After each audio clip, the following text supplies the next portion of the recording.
Part 2. A Song for Earth. Chapter 10. Adaira stood in her bedchamber before the window, watching the sun rise. Her hair was still damp from the sea, and her fingers were pruned from treading the waves with Jack. She wore nothing but a robe, and she shivered beneath its softness, remembering the way the spirits had stared at her, as if they were hungry. She turned away from her reflection in the glass and walked to where her bath waited by the hearth, disrobing along the way. She stepped into the water, which was lukewarm, but sometimes the cold didn't bother her. Sometimes she craved the icy embrace of winter. She watched the ripples form around her as she settled, leaning against the copper tub. She thought about what the folk had said to her, and she remembered the way Jack's voice had melded with the music her mother had written years ago. Her chest ached, and she didn't know if it was from grief at hearing Lorna's music reborn or if it was frustration. Adaira had believed the spirits of the sea could help her find the girls. She had hoped to bring an end to this madness and the misery of vanished children. But the truth was that she was nowhere closer to solving the mystery. In fact, her mind was only more scrambled now. She covered her face with her hands and pressed her fingertips into her closed eyes, exhausted. "It is her," the folk of the tides had said. Even now, their voices echoed through her hollowness. "No," Adaira should have said to them. "No, I am nothing like my mum. Beware of blood in the water, mortal woman." She let her hands drift away and opened her eyes, gazing at the water that embraced her. She thought of Jack again, of how he had come after her despite his own fear of the night sea. He had looked so angry breaking the surface with her. For some odd reason, he had reminded Adaira of a cat that had been dunked in a rain barrel. But he had also looked content the longer he beheld her, as if he had finally remembered who he was. That he was all born. And Adaira had done the most ridiculous thing. She had laughed, and it had felt like birds taking flight within her. She stared at her wavering reflection in the bath and wondered what it would take to provoke a stoic man such as Jack Tamerlaine to laugh with her. "Enough," she whispered to herself, reaching for the sponge and a bar of soap. She began to scrub her skin, but it did nothing to the memories she wanted to keep at bay. The last time she had swum in all waters had been with Callan Craig, years ago. She had been 18, searching for something to fill her loneliness. That keen, endless loneliness was magnified by her mother's recent passing, and Adaira found a remedy for those feelings in Callan. She had been smitten with him and spent many stolen hours with him sparring on castle grounds, riding the hills, tangled in bedsheets.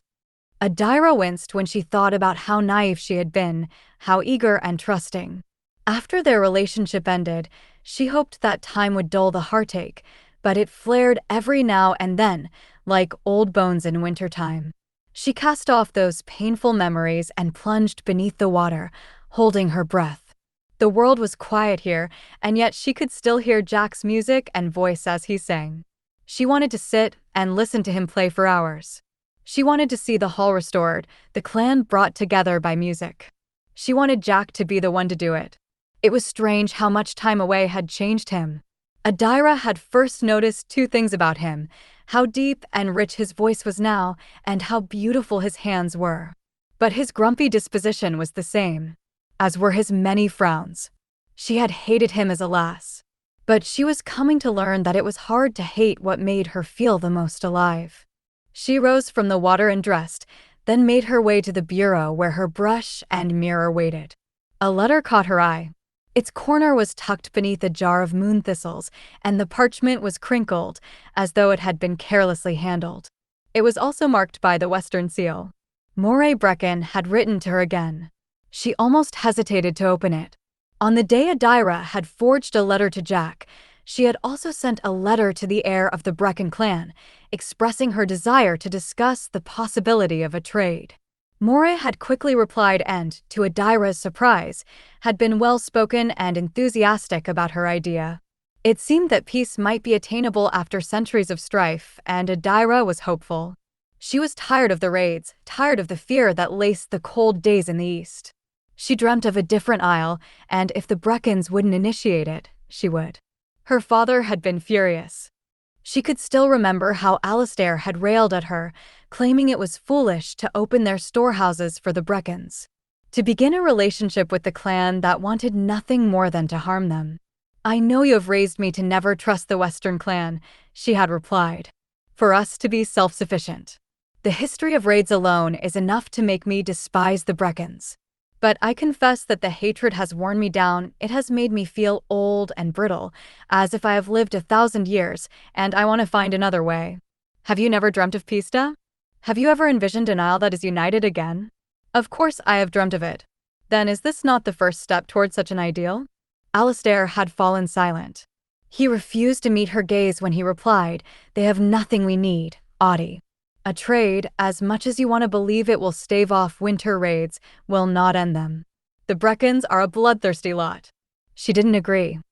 But he had grown so feeble over the past 2 years that Adaira had let the argument fade, worried it would overtax him. Torrin had responded in a similar manner, but Adaira understood the ground he stood on. How would this trade work with the clan line? Where should it take place? One foul move from either clan would shatter the trust, and some innocent person would most likely wind up dead. Adaira reached for the letter. Since the disappearing girls had become the focus of her days and energy, she had almost forgotten about the trade and Moray's previous response, an invitation to her to visit the West. She held the letter close to her face, breathing in the wrinkled parchment. It carried the fragrance of rain and juniper and something else. Something that she couldn't name, something that stirred her apprehension. She broke the wax seal and opened the letter. She read it by dawn's light. "Dear Adaira, I hope all is well with you and your clan. It has been 4 days since I last heard from you, and my parents and I are eagerly awaiting your response to my invitation to visit the West. I wonder if my letter failed to reach your hands. If so, let me repeat what I said before. As the next generation, you and I have been afforded the chance to change the fate of our clans. You write to us of peace, which I had not thought possible, given our history. But you have granted me hope with the offer of a trade, and I want to extend an invitation to you and you alone to visit the West. Come and see our lands, our ways. Come and meet our people. Afterward, I will follow you east, likewise alone and unarmed to show the measure of my trust. Furthermore, I ask to meet you on the clan line in 5 days' time. I will bring the best my clan has to offer to trade with you. You may likewise bring the best your clan has to give, and we can begin a new season for the Isle. Meet me at noontide on the northern coast, where the sea cave marks the boundary between east and west. I will remain on my side of the clan line, as you should remain on yours. It will take some imagination to pass the goods back and forth, but I do have a plan. Alert your guards that you must come alone with your gift, so they must remain distant enough to be out of sight. I assure you that mine will do the same, and that I come unarmed to meet you. Let us be an example to our clans that peace is attainable, but that it must be built entirely on trust. I will be awaiting your response. Moray Breccan, heir of the West." She read it a second time. Then a third, just to be certain she understood the gravity of it. Adaira's hands shook as she folded Moray's letter and departed from her bedchamber. Was it wise for her to go alone to the West? Was it hypocritical of her to feel a pit in her stomach every time Moray mentioned trust? She needed counsel. She wanted to speak with Sidra first. Sidra paced Graham's common room, around piles of parchment and books. They were waiting for Torrin to arrive. Every minute felt like an hour, and Sidra's heart continued to beat in her throat. Her thoughts were consumed by Maisie. Where was she? Had she been harmed? Who had taken her? "Sidra," Graham said gently. "Do you want to change? I have some spare garments in that oaken chest in the corner." "No, I'm fine," she said, distracted by her inner turmoil. "I just thought." Graham paused, reaching for a decanter of whiskey. His hands shook as he poured 2 glasses. "It's going to upset my son to see blood on your clothes." Sidra halted and glanced down at her chemise. It looked like she had been stabbed. "Of course," she whispered, realizing that the last thing she wanted was for Torrin to see her like this. She walked through the maze of Graham's possessions to the trunk in the corner and knelt. Her fingers were cold as they raced over the wooden carvings, hefting the lid open. She knew what rested within. Torrin's mother had been gone for almost 21 years.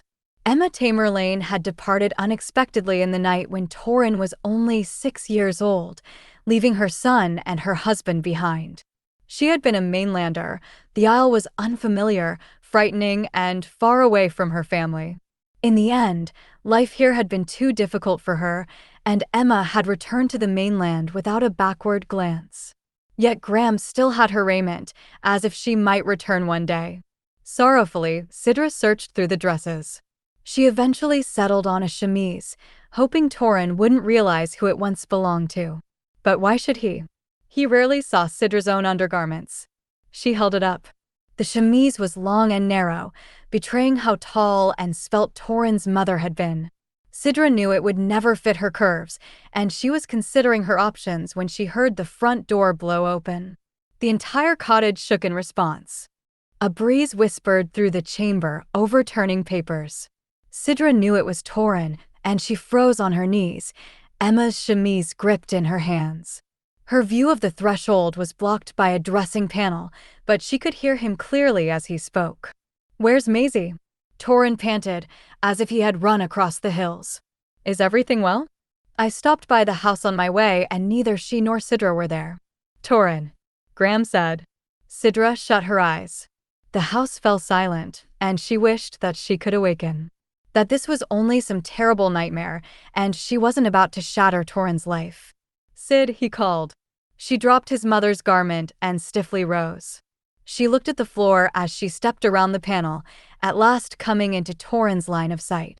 It was the silence that made her glance upward. His face was unnaturally pale. His eyes were glazed, betraying his shock. His lips parted, but he didn't speak. A gasp escaped him, and Sidra thought it sounded like he had just been stabbed, deep in the side. Torin strode to her. He stepped through Graham's clutter, kicking books and trinkets out of the way. All too soon, that distance between them was gone, and Torin framed her face in his hands.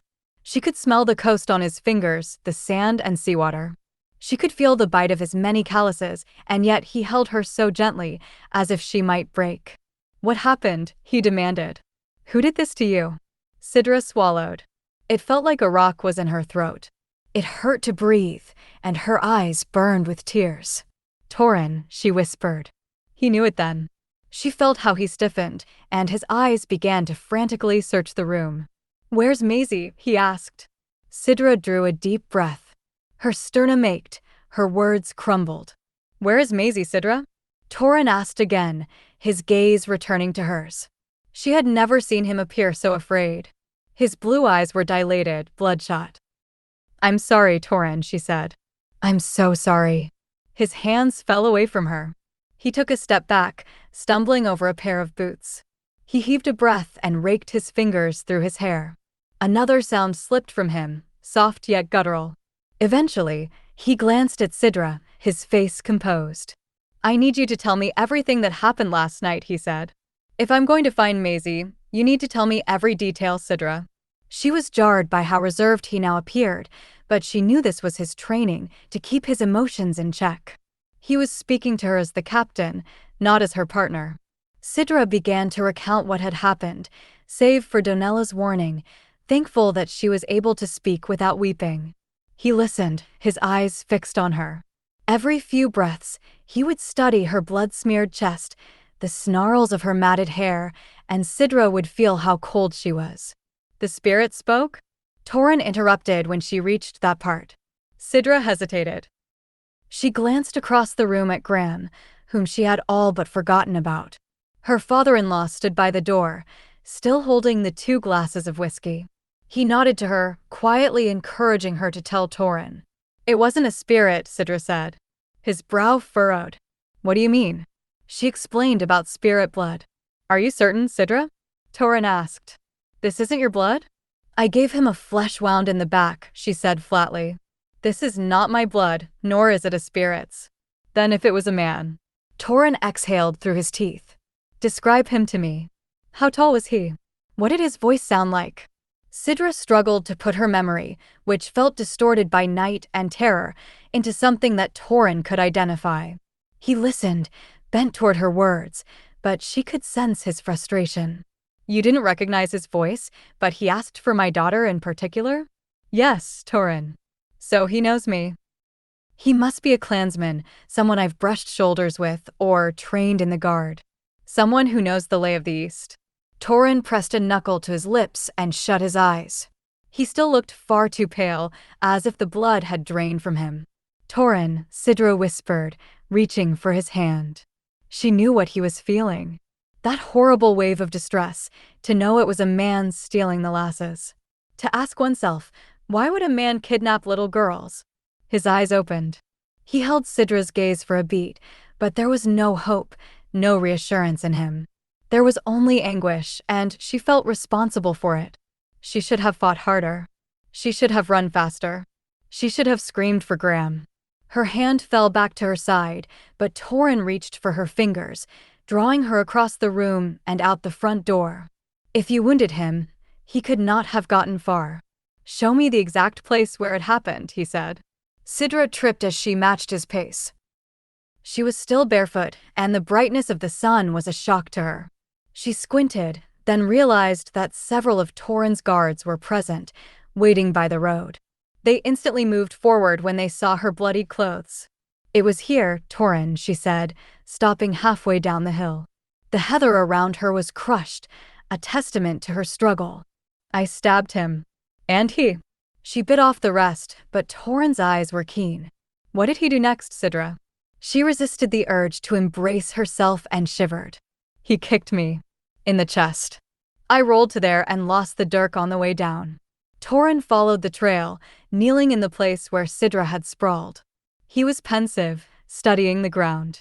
His fingers found a few drops of blood in the heather, and it gave Sidra hope. Torin would be able to find the culprit. When he rose, she could see the color had returned to his face. His eyes were blazing, his steps full of purpose as he came to her. I want you to stay with Maida for the rest of the day, he said. Please don't leave his croft. Do you hear me, Sid? Sidra frowned. No. I plan to help you search, Torin. I would prefer if you stay with Graham. But I want to search. I don't want to be locked away in a house, waiting on news. Listen to me, Sidra, Torin said, taking hold of her shoulders. You were brutally attacked last night and injured. You need to rest. I'm fine. I won't be able to focus on the search if I'm worried about you. His words were sharp, cutting through her resolve. Please, just do as I ask, this one time. Sidra took a step away. His hands slipped from her shoulders, and he sighed. But he didn't stop her when she turned and ascended the hill, and she didn't look back. She passed through the gate into the yard. Graham was standing in the doorway, still holding the 2 glasses of whiskey. He took one look at Sidra's face and said, I'll make us some oatcakes. She watched him step inside, grateful that he was granting her a moment alone. She took a step deeper into the yard and realized the glamour wasn't fading, as it always did when she approached Graham's place. The garden remained in utter disarray. Weeds grew in thick clots. Vines snaked across the pathway and up the cottage. Gossamer hung in golden webs. It shocked her. She had always seen through the glamour in the past. All the love and care she had given to this ground, it was like it had never happened. The devastation she had been burying rose. Sidra's tears began to fall as she knelt amid the wildness. My faith is gone, she thought, sensing that was the reason why the yard was so changed, why she saw the glamour. She watched the sunrise gild the weeds. She began to viciously uproot it all. Chapter 11. Jack was sleeping when the pounding on the front door shook the cottage. He startled and sat up in bed, blinking against the sunlight. His head still ached from spinning music into magic for the water, and he winced as heavy footsteps shook his mother's house. His first thought was that a raid was unfolding, and he stumbled to his feet, tangled in the blanket. The room spun until he reached out to lean on the wall, belatedly realizing that it was the middle of the day. The Breccans never came in the light, and he could hear his mother calmly speaking just beyond the door. He's in bed, she was saying. What can I help you with, Captain? I need to see him, Mirren. Jack was still leaning against the wall when Torin opened the door. Asleep at this hour? The captain said brusquely, but Jack could tell something wasn't right. Torin began to search his room, beneath the bed and in his oaken chest. I was until you called, Jack said. Is something wrong? Torin turned to him with an impatient flip of his hand. Lift up your tunic. What? I need to search your back. Jack gaped at him but consented, pulling up his garment. He felt Torrhen's cold hand skate across his shoulder blades before tugging Jack's tunic back down. The captain was gone before Jack could muster another word. Mirren and Frey were standing by the loom, concern etched on their faces as Jack emerged. A few of the guards were finishing a search of the cottage, and they left in a whirlwind. What was that about? Jack wondered. Mirren glanced at him, wide-eyed. I don't have the slightest idea, Jack. He frowned and returned to his room, opening the shutters. He caught a glimpse of Torrhen, striding across the yard to examine the byre and then the storehouse. Jack reached for his plaid, buckling it at his shoulder. He tethered his boots to his knees and nearly collided with Frey in the common room. Jack, can I come with you? She asked. I think it's best you stay with Mum for now, he said gently. He didn't want her to worry, but he could see the fear creeping across her face. Where do you think you're going? Mirren demanded. You're ill. He didn't know how she knew that, aside from the fact that he had overslept and looked pale. Or perhaps she sensed it in him, how music had drained a portion of his health. Jack briefly met her gaze as he stood on the threshold. I'm seeing if I can assist Torrhen. I'll be back in time for supper. He shut the door before Mirren could protest, jumping over the garden wall to intercept the captain. Jack took one look at Torrhen's face and knew it was bad. Another lass? He asked. Torrhen couldn't hide his grief. The sunshine washed over him, unforgivably bright. He refused to make eye contact and said, Maisie. Jack drew a sharp inhale. I'm sorry, Torrhen. Torrhen continued his brisk walk. I don't need sympathy, I need answers. Then let me help, Jack said, rushing to keep stride with the captain. He remembered Maisie sitting next to him at breakfast, mere days ago. How curious and charming she had been, giving him a gap-toothed smile. It made Jack feel sick to know she was missing. Tell me what to do. Torrhen stopped abruptly on the road. His guards were in the distance, moving on to the next croft. The wind soughed as Jack waited. He expected Torrhen to send him back to the house. Jack had never been strong enough or good enough to be one of the East Guard, but then the captain looked at him and nodded. Very well, he said. Come with me. Jack soon gathered all the pieces of what had happened the previous night. It galled him to think that while he had been sitting on the coast and singing for the water, a man had walked across the hills, assaulted Sidra, and kidnapped Maisie. Torrhen's orders were urgent. He told his guards to search the hills, the glens, the mountains, the caves, the coast, the city streets, and the byres and storehouses of crofts. To study the knoll between his land and his father's property for a blood trail and broken grass from boots that had fled, to look for a man with a wound in his back. No one would be spared, Jack had discovered. Torrhen challenged his guards to question even their own fathers, their brothers, their husbands, and friends. To doubt their kin, down to every branch and root of their family tree. To doubt those they loved most, for sometimes love was like dust in the eyes, a hindrance when it came to seeing truth. The culprit could be any one of them in the East, and the air felt grim and heavy with disbelief as the news spread. Another lass was missing, and the spirits were not to blame. Jack had searched 5 crofts and the span of 11 different men's backs when Adaira appeared, riding a mud-splattered horse. Her countenance was rosy from the wind, her hair braided into a crown. She was dressed in a simple gray dress with a red plaid knotted across her body. She dismounted before the mare had even come to a halt, and Jack watched from where he stood in a yard as she went to her cousin. She knew about Maisie then. Jack could see it on her face as she spoke to Torrhen. The panic, the fear, the desperation. The cousin spoke for a moment, low and urgent. Adaira's eyes suddenly flickered beyond Torrhen to find Jack in the shadows. Her gaze remained on him, the tension easing in her expression.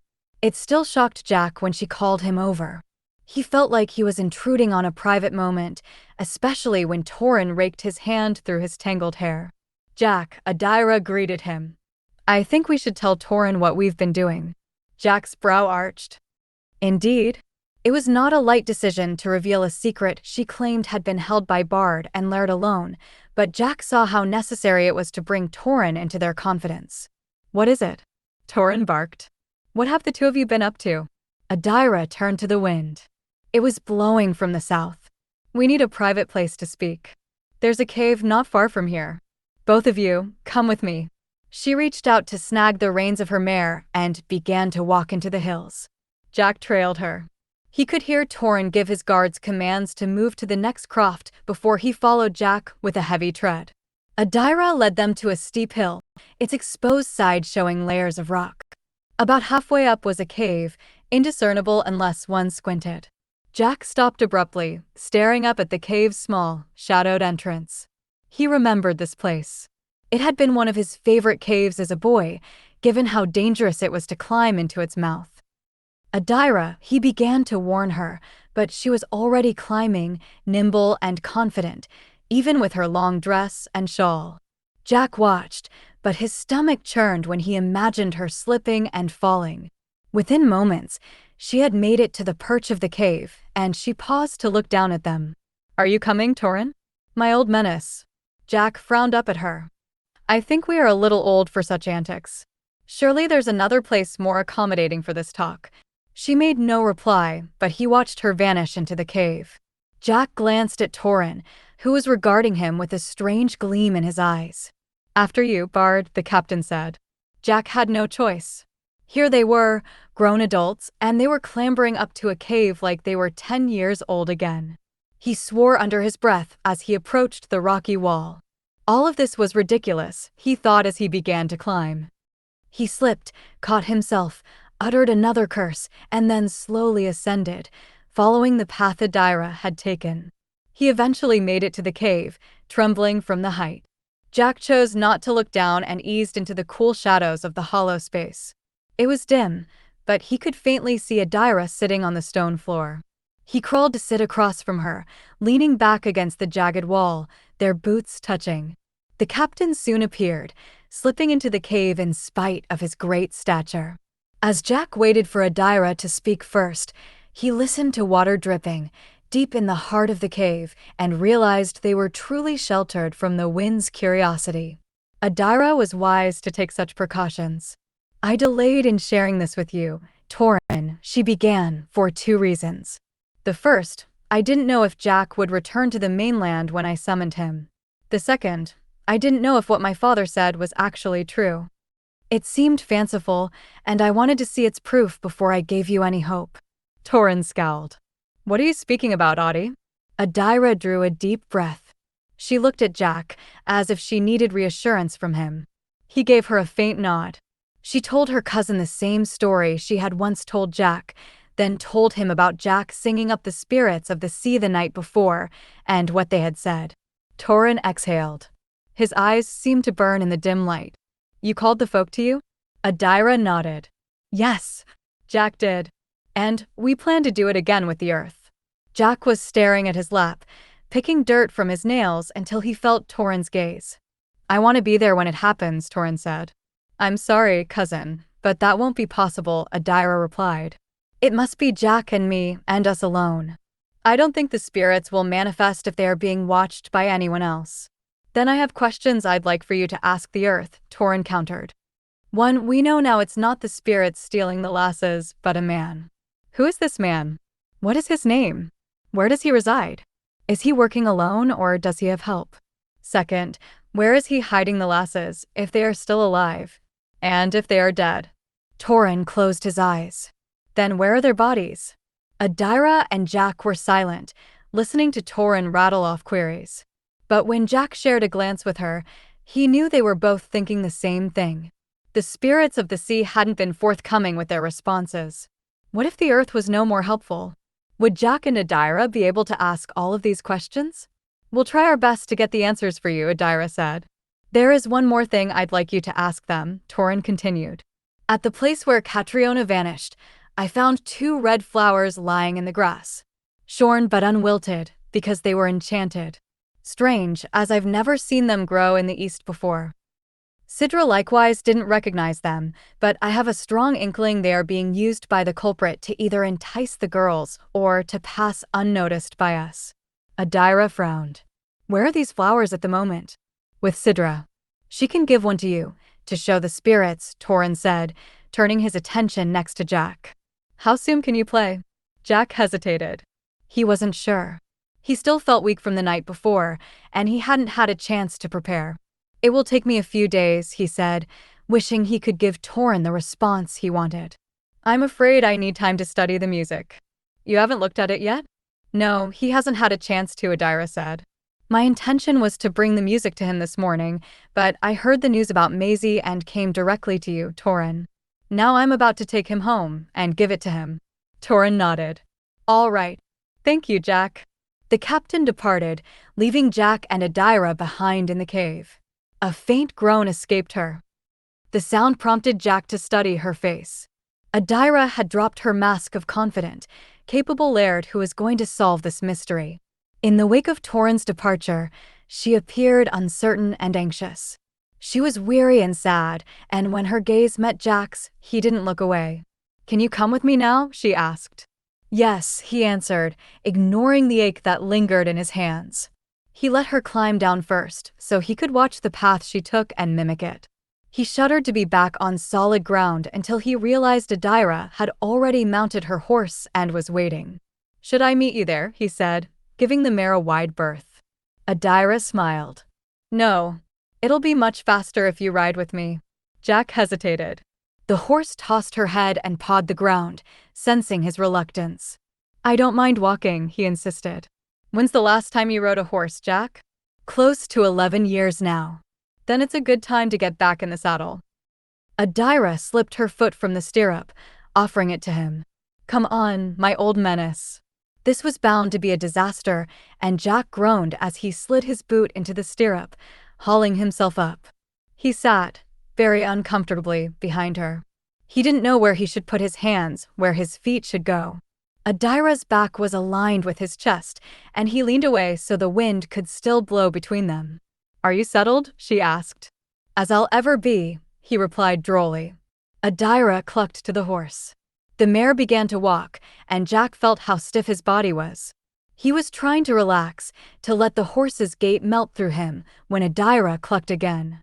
The horse lurched into a trot. Jack grimaced. Every thought was about to be knocked loose from his head. "This is too fast," he said, scrambling to grip the edges of the saddle. "Hold on, Jack." "What?" She clucked a third time, and the horse broke into a canter. Jack could feel the taunt of the ground as his balance teetered. He was about to tumble off and had no choice but to grasp her waist and sidle closer to her so that no space remained between their bodies. He felt her palm cover his knuckles, warm with reassurance. She eased his hands forward to her navel so that his arms embraced her, his fingers linked over the stays of her dress. By the time they reached the castle courtyard, Jack was certain a few years had been shaved from his life, and there were tangles in his hair that no comb would be able to tame. The mare came to a halt before the stable doors and nickered, announcing their arrival. Only then did Jack loosen his death grip on Adaira. She dismounted first, a graceful slide to the cobblestones. She turned and held out her hand to him, wordlessly offering her assistance. Jack scowled but accepted, surprised by how steady and strong she was, even as he was unbalanced. Awkwardly, he eased himself to the ground. He winced as he straightened. "You'll be sore tomorrow," Adaira warned. "Excellent," he replied, thinking he couldn't afford to let one more thing ail him. He relinquished her hand and fell into stride beside her, now that he knew where she was taking him. They passed through the garden in companionable silence and ascended to the music chamber, a place Jack was coming to love. He brushed the dust from his clothes as Adaira called for tea. "Are you feeling well, Jack?" she asked, looking him over as she walked to her desk. He paused, wondering if she was at last noticing the effects of last night. "I'm fine," he said, "although I could wait another 11 years before riding a horse again." She smiled, sorting through a stack of books. "I don't think I can allow that to happen." "No, heiress." She didn't reply, nor did she need to. Jack saw the determined gleam in her eyes as she brought a book to him. It was only a matter of time before she would have him astride another horse. "Here." "The music is tucked within the leaves," Adaira said, extending the slender volume toward him. "I know you might feel pressured to rush because of Torin, but if you need several days to study the music, then take them, Jack." I would prefer that we be prepared when we approach the spirits. I think I can be ready in 2 days, at the soonest, he replied, accepting the book.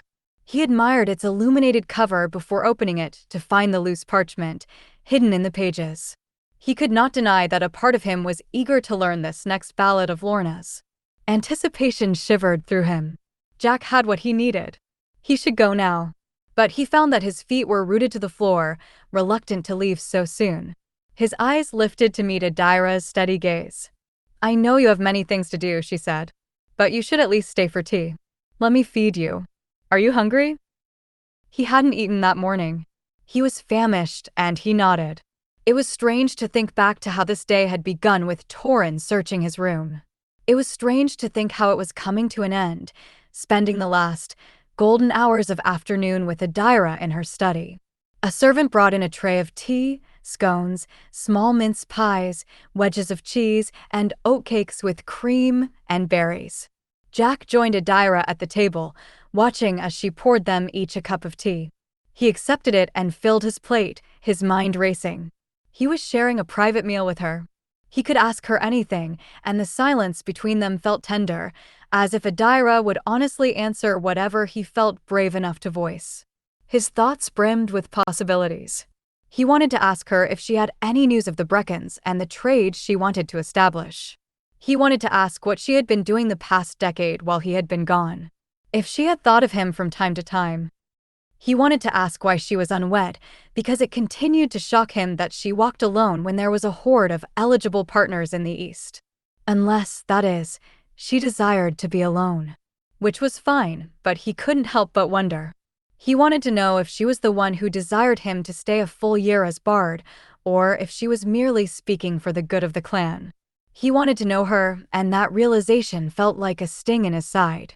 The longer he stayed here on the Isle, the longer he slept beneath the fire of the stars and listened to the sighs of the wind and ate the food and drank the water, the more muddled his fancies became, until he couldn't see the original path he had carved for himself. The safe path, the one that gave him purpose and place on the mainland.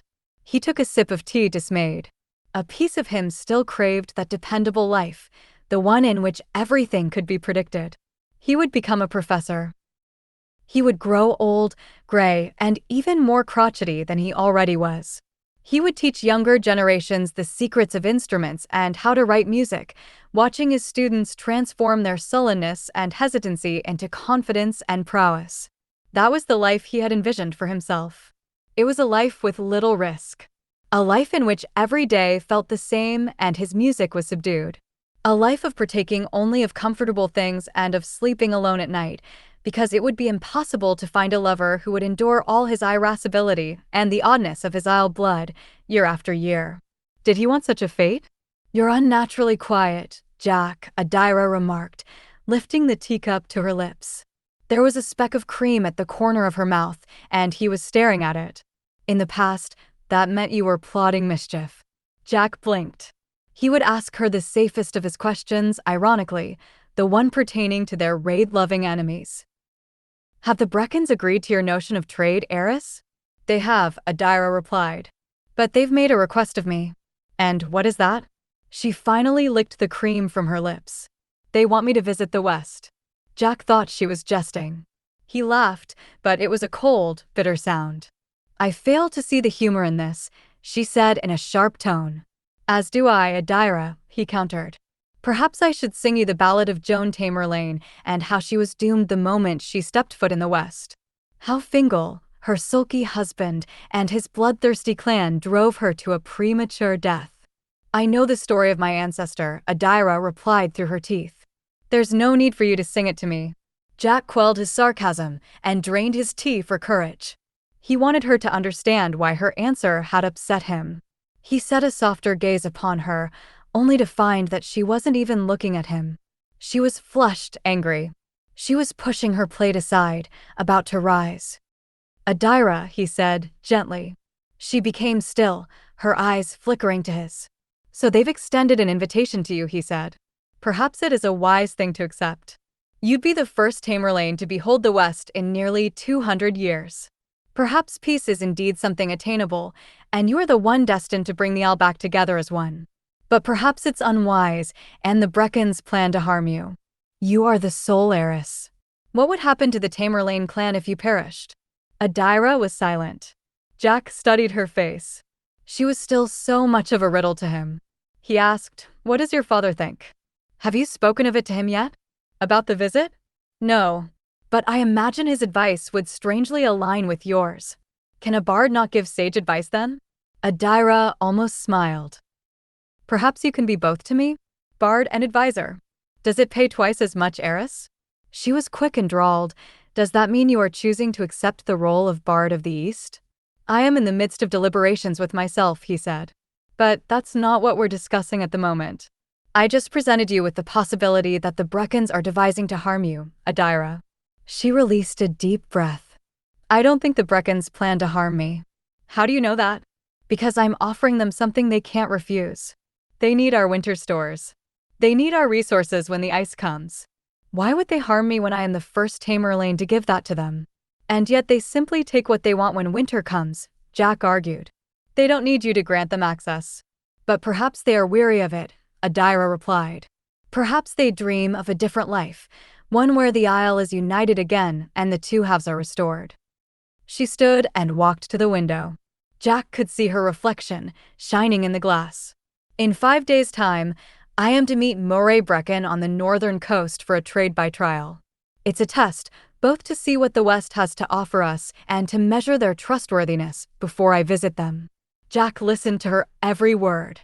He had yet to take his gaze from her, and he didn't know why his heart was thrumming in that moment, as if he had run from one side of the aisle to the other.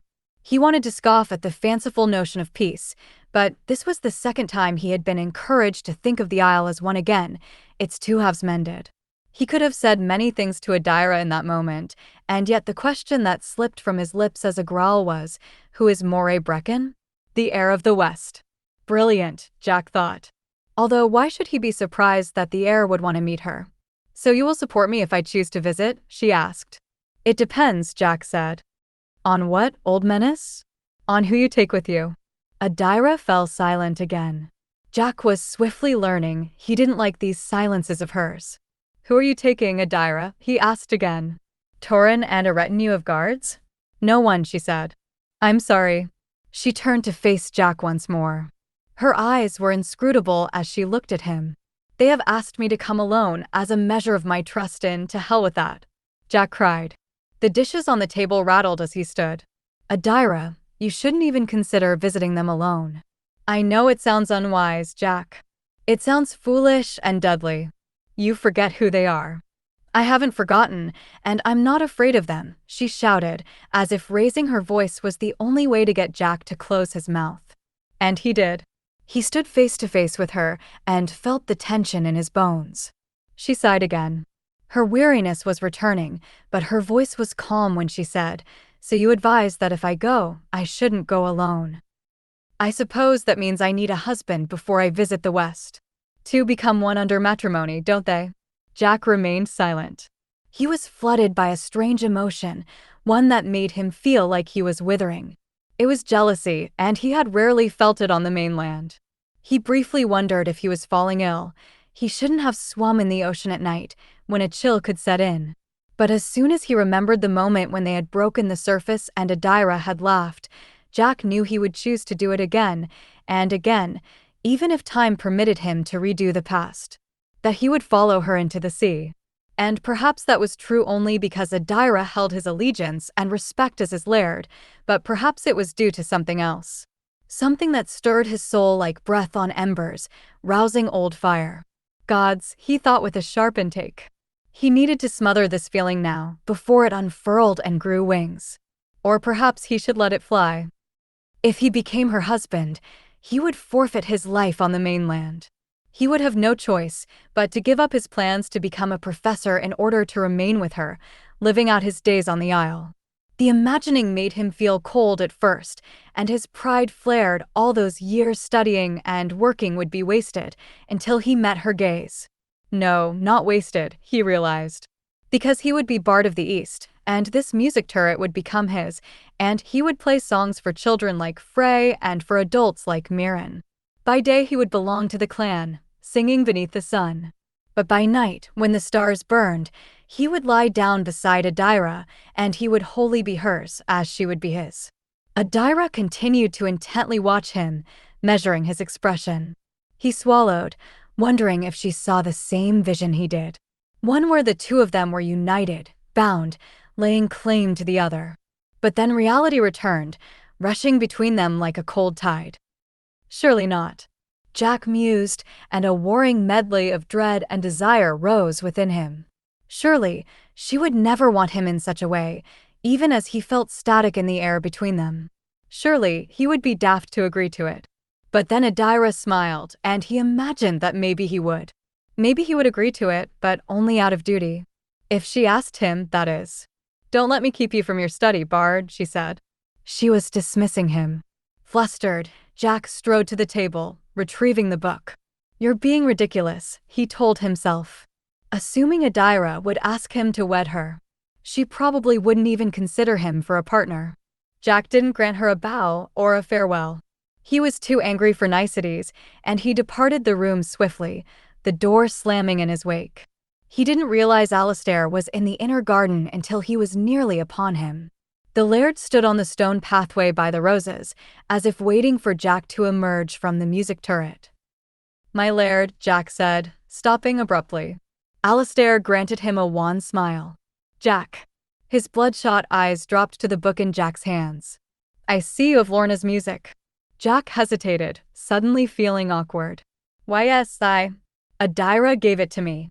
Alistair began to walk in a slow, feeble gait. "Come, Jack. I'd like to have a few words with you." Jack's stomach twisted as he followed the laird into the castle library. The door shut behind them, enclosing them in the vast chamber whose air smelled of leather and old parchment. Jack watched as Alistair approached two chairs by the hearth, where flames burned despite the summer heat. "Have a seat, Jack," the laird said. "I won't take much of your time." Jack obeyed, carefully setting Lorna's composition across his knees. He opened his mouth to speak, but then thought better of it. Waiting, he watched as the laird proceeded to pour them each a dram of whiskey. Alistair's hands quivered as he brought a glass to Jack. "Sidra says I can have 1 knuckles worth a day," said Alistair, amused. His face appeared even gaunter, as if he had shed more weight since Jack had first seen him, only days prior. "I try to save it for a special hour." "I'm honored, laird," Jack said. Alistair carefully lowered himself into his chair, and the men drank the whiskey. Jack's mind sharpened. He didn't know if Alistair was displeased or relieved to see Lorna's music in his possession, and he was pondering what to say when the laird broke the silence. "The sea has been calm today. I take it that you played the Song of the Tides last night." "Yes, laird." Alistair leaned back in the chair, a hint of a wistful smile on his face. "I remember those moments well. Those days and nights when I would stand close to Lorna, listening to her play for the folk. She would sing to them twice a year, once for the sea and once for the earth, to keep the spirits' favor on us in the east." He fell silent. Jack could see the memories take hold as the laird's dark eyes turned to a distant, inward place. But then he blinked, and the reminiscent glaze was gone. Alistair's gaze was keen as it returned to Jack. "I wanted to send word for you sooner, not long after Lorna perished. But Adaira told me to wait. I think she had full faith that you would return on your own." Jack shifted his weight, his palms beginning to perspire. He didn't know what to say. He didn't know how he felt, envisioning Adaira with such hope. Alistair's voice lowered as he asked, "Did my daughter see the effects that playing had on you?" "No, laird." "You were able to hide the pain and the blood from her?" Jack nodded. "Should I have?" "She doesn't know of the cost," Alistair gently interrupted. "I never told her, and Lorna kept the side effects of wielding such magic a secret." "You say Lorna only played twice a year for the spirits?" Jack tentatively asked. "Indeed. She would play for the sea in autumn, and the earth in spring. It was part of her role as Bard of the East, although the clan never knew of it." He didn't mention Lorna playing for the fire or the wind, and Jack assumed that she had a reason not to. "It's why I believe the spirits were at fault for snatching the lasses. So much time has passed since a bard sang for them, and I thought they were angry at us." Jack glanced down at the book on his lap, where Lorna's notes hid within the pages. He felt the creeping sensation of unworthiness, and he wished that he had been given the chance to see her again, to speak to her as one musician to another. Adaira doesn't know what playing for the folk will do to you, Jack, the laird said, breaking Jack's reveries. But she will soon discover it if you choose to become Bard of the East. It is a position of great honor, but this decision is one you should not make lightly. I will consider all that you have shared with me, Laird, Jack replied. And I thank you for telling me, for trusting me with Lorna's music.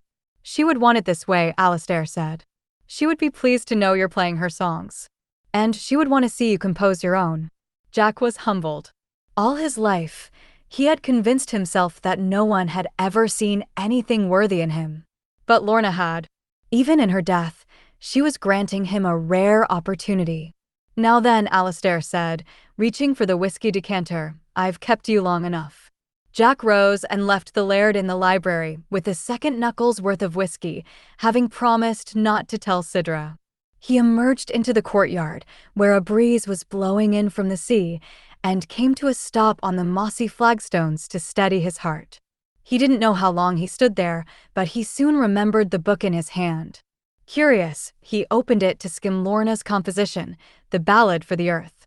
She had written page after page of music far more complex than the Ballad for the Tides. Jack noticed her instruction at the bottom of the very last page, a warning that gave him pause. Play with the utmost caution. Chapter 12. Sidra didn't want to deceive Graham, but neither could she remain in his house another minute. At midday, she convinced him to let her return home to change her clothes and gather herbs and materials so she could at least work while she waited for Torrin to bring news. She avoided the hill, choosing to walk by road to her front door. Covered dishes were piled on the cottage's stoop. Pies, loaves of bannocks, creamy porridge, stews, cakes, pickled vegetables, and fruits. Sidra stared at the jumbled assortment a full 3 breaths before she realized they were for her, because Maisie was missing. The food only made it more visceral, and she wiped tears from her face as she struggled to carry everything inside to the kitchen. At Graham's, she had sipped whiskey and eaten 1 oatcake, all that her stomach would permit. Everything within her was wound tight, and she wished Torrin would understand that she needed to walk the hills. To sit and wait was agony. She needed to search for Maisie. By the time she had all the food inside and had shut the front door, it was midday. Sidra stared into the silent chamber, at the patches of light on the floor, at the dust motes that spun in the air. It was quiet without Maisie. It felt as if the croft had lost its heart, and Sidra sat at the kitchen table, overcome. She rested her face in her hands, reliving the events, wondering what she could have done differently. She remembered Danella's warning. The ghost had seen the perpetrator's path. She had known he was coming for Maisie. Sidra lifted her head and whispered, Danella? Can you meet with me? She waited. The ghost rarely visited twice a season, and she never materialized upon command. But Sidra believed Danella might find a way, given what had happened to her daughter. Sidra's hope faltered as the silence stretched on. She heard someone knock on her door. She didn't answer it as she waited patiently for the ghost. But Danella never came. Soon, Graham would call for her, and Sidra sighed. She began to gather her herbs, and that was when she saw them. The 2 red flowers. Orenna blossoms. She took one in her hands and studied its small, fierce petals. The legend claimed that to eat one was to gain a spirit's secrets. Without hesitation, Sidra placed a flower in her mouth and swallowed. She felt nothing at first. The flower tasted like frosted grass and a hint of remorse. But then a sigh tugged on her mouth. Once, twice. As if she were breathing in a cold enchantment. Sidra rose. She flexed her hands, her fingertips tingling. She blinked and saw a world lined with faint traces of gold. At first, she thought she was hallucinating until she walked out the back door and beheld her garden. She could see the life of the plants, the faint glow of their essence. She could see the lines running deep in the soil, roots that fed into a catacomb of intricate passages. Overhead, she could see the streaks in the clouds, the routes the wind blew. She stood in the splendor, soaking it in. My eyes are open, she thought. I'm seeing both realms. She was straddling the mortal world and the domain of the spirits and could see how they overlapped. Sidra began to walk. Her bare feet met the ground with a whisper. She could feel the depth of the earth every time she stepped. She was weightless, as if nothing could hold her down. She turned and looked behind. Her feet had left no tracks in the soil or the grass. This is how he did it, her mind raced. This is how he leaves no trace. He eats a flower and steals our girls. Sidra's breath caught. She returned to the hill, even though it made her shudder. Perspiration glistened on her skin as she studied the crushed heather. She could see how a spirit had wept when she fell and tumbled, its tears beating gold in the grass. She searched the area again now that her eyes were sharper, and she could see where Torin and his guards had marked the beginnings of a blood trail. It looked like the kidnapper had carried Maisie to the south, but Sidra wasn't certain. After a few steps, the blood dried and there was no trace of where he had gone. She followed the stakes the guard had set to mark a potential path, hoping she didn't run into Torin. She had washed the dirt from her hands and tended to her bruises earlier that morning. She had even found a looser chemise of Emma's that fit her and had wrapped herself in one of Graham's woolen cloaks to ward off chills, but she knew she still looked half-dressed and wild. Sidra didn't care. She realized as she walked the hills that her steps had quickened.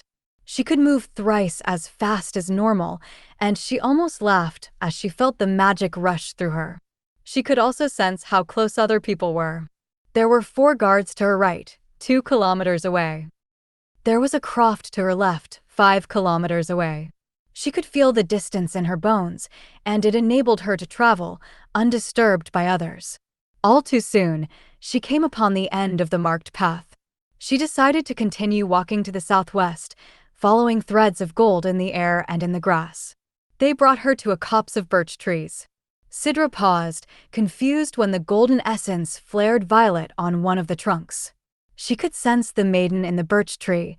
Sidra faintly heard her voice as she lamented. The spirit had been wounded. Sidra reached out her fingers to trace the bark. "Don't touch her," a voice thundered in the ground. The words raced up Sidra's legs, and she snatched her hand away before she could comfort the birch maiden. She took a step away, but she could feel the sorrow in this place. The trees were in anguish, and she didn't know why. Sidra pressed onward. "Can you take me to my daughter?" she asked, but her voice fell unanswered, even as she sensed the spirit's wary attention. "Can you show me where she is?" Her thirst suddenly became intense. She could hardly think of anything else, and she closed her eyes, seeking the closest water spirit. She sensed the cold, quiet presence of a loch just over the next hill. Sidra hurried to find it, a narrow but deep body of water nearly hidden in a secluded valley. She hadn't been here before, and she heard her grandmother's voice echoing in her memory. Never drink from strange lochs. But Sidra was so thirsty. Her mouth and her soul were both parched, and she knelt at the bank and filled her hands with clear, icy water. She took her first sip. It was sweet, as if spun with honey. She took another draw before she paused, noticing the swirl of gold within the water, like threads of flaxen hair. Disquieted, she lowered her hands. Her eyes drifted to the deeper side of the pool, where something was bubbling. It was Maisie. Maisie was in the water, held just beneath the surface.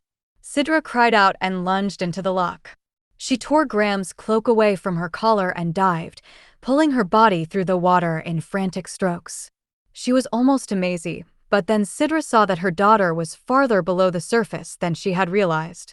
Sidra cursed, returning to the surface to gasp fresh air. She plunged again, following those golden tendrils down, deep into the dark waters of the pond. But every time Sidra stretched out her hand to grasp Maisie, she discovered the lass was just beyond her reach. Maisie drifted farther and farther below, as if she were tethered to something in the heart of the loch. Sidra continued to chase her. Her open eyes burned as she reached for her daughter again and again, to no avail. She could feel her lungs begin to smolder. She was almost out of air. Sidra glanced upward. The surface was far away. She hesitated, her black hair tangling like silk across her face. From the corner of her eye, she saw movement. She wasn't alone in the water, and Sidra glanced sideways to see the water spirit approach. A woman with translucent skin, dark blue fins, and oversized, cat-slit eyes. Sharp, pointed teeth and long, blonde hair, its tendrils illumined in the dark water. Sidra's fear and indignation morphed into a blazing fire. This is a trick. She's fooling me. She closed her eyes and began to kick to the surface. Sidra could feel the threads of the spirit pull against her, inviting her to stay. To sink into a place where the world shed its old skin. To be reborn in the weight of the loch. Sidra desperately swam upwards, where she could feel the waters grow warm again. Her legs and hands felt heavy, but she opened her eyes and followed a bold wisp of gold now, as if another spirit was urging her to rise. Bubbles slipped from her lips as she struggled to keep her mouth shut. To resist taking a breath of water. I'm not going to make it. She thought of Torin. His face appeared to her, stark and broken at a graveside, as if she had shattered the last of him. Sidra found the surface with a gasp. She trembled as she swam to the bank. She crawled upon the mossy rocks, spluttering and coughing. She lay down for a moment, until her heart was steady again. A spirit had tricked her, played her for a fool. Sidra covered her face and sobbed. She had been holding the tears in for hours, and she let them flow. When her tears had dried, she noticed the time of day. She had dived into the loch when the sun was at its zenith in the sky. It had now set behind the hills, leaving only a vestige of light on the horizon. The stars were winking overhead, and Sidra pushed herself to stand on shaky legs. How much time had she lost? How many days had passed? The panic coursed through her as she began to hurry home. She noticed that the effect of the Orena flower had faded, zapping her energy. She could no longer see the spirit realm, and her head began to viciously ache. The earth spirits must have felt compassion for her, although Sidra was reluctant to trust them. But 5 hills became one. The kilometers compressed, and the rocks receded, granting her a swift path to the croft. She decided she should go directly to Graham's. She knew her father-in-law would be worried over her lengthy absence, but then she noticed the firelight illuminating her house from within. Sidra paused, wondering who was home. Following the light, she entered through the back door. Torin sat at the table, waiting for Sidra to come home. He had been waiting for a full hour now. Weary and heartsick from a long day of searching, he had gone to Graham's at dusk, his arms aching to hold Sidra. She wasn't there. His father rambled anxiously, claiming she had gone home to fetch her herbs at noontide and had never returned. Adaira had even called that afternoon to visit with her, but Sidra had been absent and Graham could only surmise that she had been summoned to help a patient.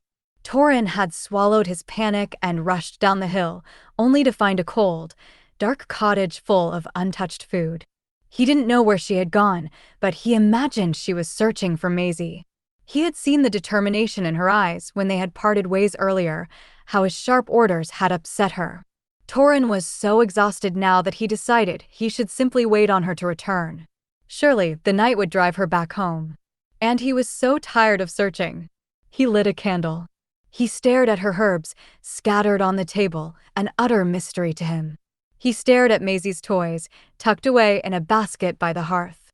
He closed his eyes, unable to bear the sight of them. The kittens were crying at the back door. Torin ground his teeth and poured a dish of milk, setting it on the stoop for the cats.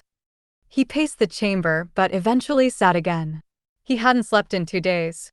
He could hardly see straight, and he knew he had run himself ragged that afternoon. My daughter is missing. It still didn't feel true. This happened to others, not to him. You thought the same when Donella died, didn't you? Torin felt numb, and he wondered when it would truly hit him. He wondered what more he could do.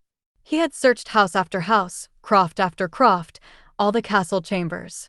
He had glanced over more backs than he'd have liked to, searching for a wounded man, and yet he had failed to find the answer he sought. He thought of Jack. The secret Adaira had shared with him earlier. The bard was Torin's last hope. He was thinking of how long it had been since he had heard music when the back door creaked open. Torin stiffened, his eyes flickering to the threshold. Sidra stepped into the house. The first thing Torin noticed was that she was barefoot and completely drenched. He could discern every line and curve of her body through the damp chemise. The second thing he noticed was the strange expression on her face, as if she had just woken up and had no idea what had happened while she slumbered. Seeing him sitting at the table, she closed the door and approached, but stopped a few paces away from him. Her long hair dripped water onto the floor. "Where were you?" he asked. He sounded angry, but only because he was deeply afraid. Sidra opened her mouth. Nothing but breath emerged. She was trembling. The sight made Torin ache. He could also see the bruises beginning to bloom on her chest from where she had been kicked. His hands curled into fists beneath the table. "Sidra." "I was looking for Maisie," she said, her gaze dropping to her feet. He stared at her, wondering what she was withholding from him. Since the moment he had met her, he had always been able to read Sidra's face. She was an open-hearted woman, honest and genuine and fearless. He remembered the night when he had first held her, skin to skin. When she had invited him to share her bed at last, months after they had wed.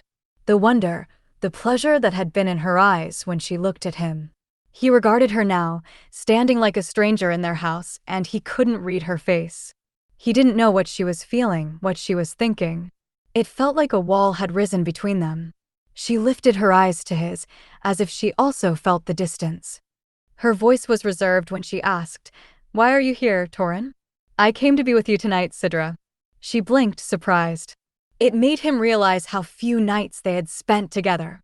And even then, Maisie had often slept between them in the bed. "Oh," Sidra said. You didn't have to do that." He studied her, his pulse throbbing in his temples. Did she want him to leave? "I can go, if you would rather that." "No," she answered. "Stay, Torin. We shouldn't be alone tonight. And I have something I need to tell you." Why did his stomach drop? He braced himself and motioned to the countless dishes, scattered across the kitchen. "We both need to eat. But you should change into some dry clothes first." She nodded. While she went to the bedroom, Torin perused the offerings. He eventually brought a bannock, a cauldron of cold stew, and a bottle of wine to the table, careful not to disturb Sidra's herbs. She returned a few moments later, dressed in a floor-length chemise. Torin noted that she had laced the collar tight to conceal the bruises on her chest as if they didn't exist, and he felt a lance of pain in his stomach. He didn't want her to feel as if she had to hide things from him. She looked at the stew he had chosen. "Should I heat it?" she asked. Torin should have thought of that.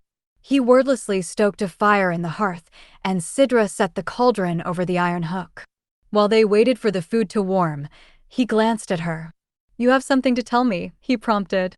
"Yes," Sidra said, rubbing her arms with a shiver. "I know what the arena flower does." He frowned as she brought the red flower to him, the very one he had once carried to her. Slowly, she told him everything. The legend she had read in the tattered book. How she had planned to come home today to fetch her herbs and thought otherwise when she saw the crimson flower. How the petals had tasted and how they had opened her eyes to the spirit realm. Torin's shock gave way to anger. "You should have spoken to me first, Sid. Before you ate this. What if it was poison?" Sidra was quiet. There was something far worse lurking in her eyes. "I think it saved me, Torin." He listened as she continued about the reflection in the loch. Torin went cold with dread. He imagined Sidra swimming down into the darkness, only to return after 100 years had passed. He would be long dead, his bones in a grave. He would have never known what had befallen her. He would have lost his daughter and his wife in the span of a day, and it would have obliterated him. "At first, I didn't realize it was a trick," Sidra whispered. "But then I remembered how my eyes were open, and I could see all the threads, the spirit that wanted to claim me, and the one that wanted me to rise. If not for Arena, I think I would have kept swimming the deep." She paused, her gaze on the fire. The stew was bubbling now, but neither of them made to remove it. "I'm sorry, Torin. I didn't mean to make you or Graham worry. I just needed to do something to find Maisie. And I didn't realize so much time had passed. I dove into the loch at midday and returned at dusk, but only because I thought Maisie was in the water. It looked just like her." Torin reached out to caress Sidra's hair. "Don't go back there, Sidra. Don't ever return to that loch." She met his stare. She was remorseful and sad, but there was also a hint of defiance in her, and he knew he couldn't command her. Not even to spare his heart. Sidra turned away to lift the cauldron from the fire, giving him no chance to speak further. She carried the pot to the table and served 2 bowls. Torin sat across from her. He tried to eat, but the food was like ash in his mouth. He broke the bannock and offered her a piece, but even Sidra struggled to eat. She pushed the stew around with her spoon. His stomach felt full of stones by the time they decided to rest. Sidra banked the fire and crawled into bed, lying on her side. Torin took his time removing his boots and dirty clothes, then eased onto the mattress beside her. He blew out the candle and stared up into the darkness. Sidra's back was angled to him. He felt the distance between them like a chasm. He didn't know how to cross this divide, how to comfort her when his own soul was in anguish. His mind wandered the same tracks it had taken all day. He kept envisioning Maisie, terrified and hurt. Why couldn't he find her? Torin went taut as the tension in his body intensified. He couldn't draw breath. His panic was a winged creature, beating within his rib cage.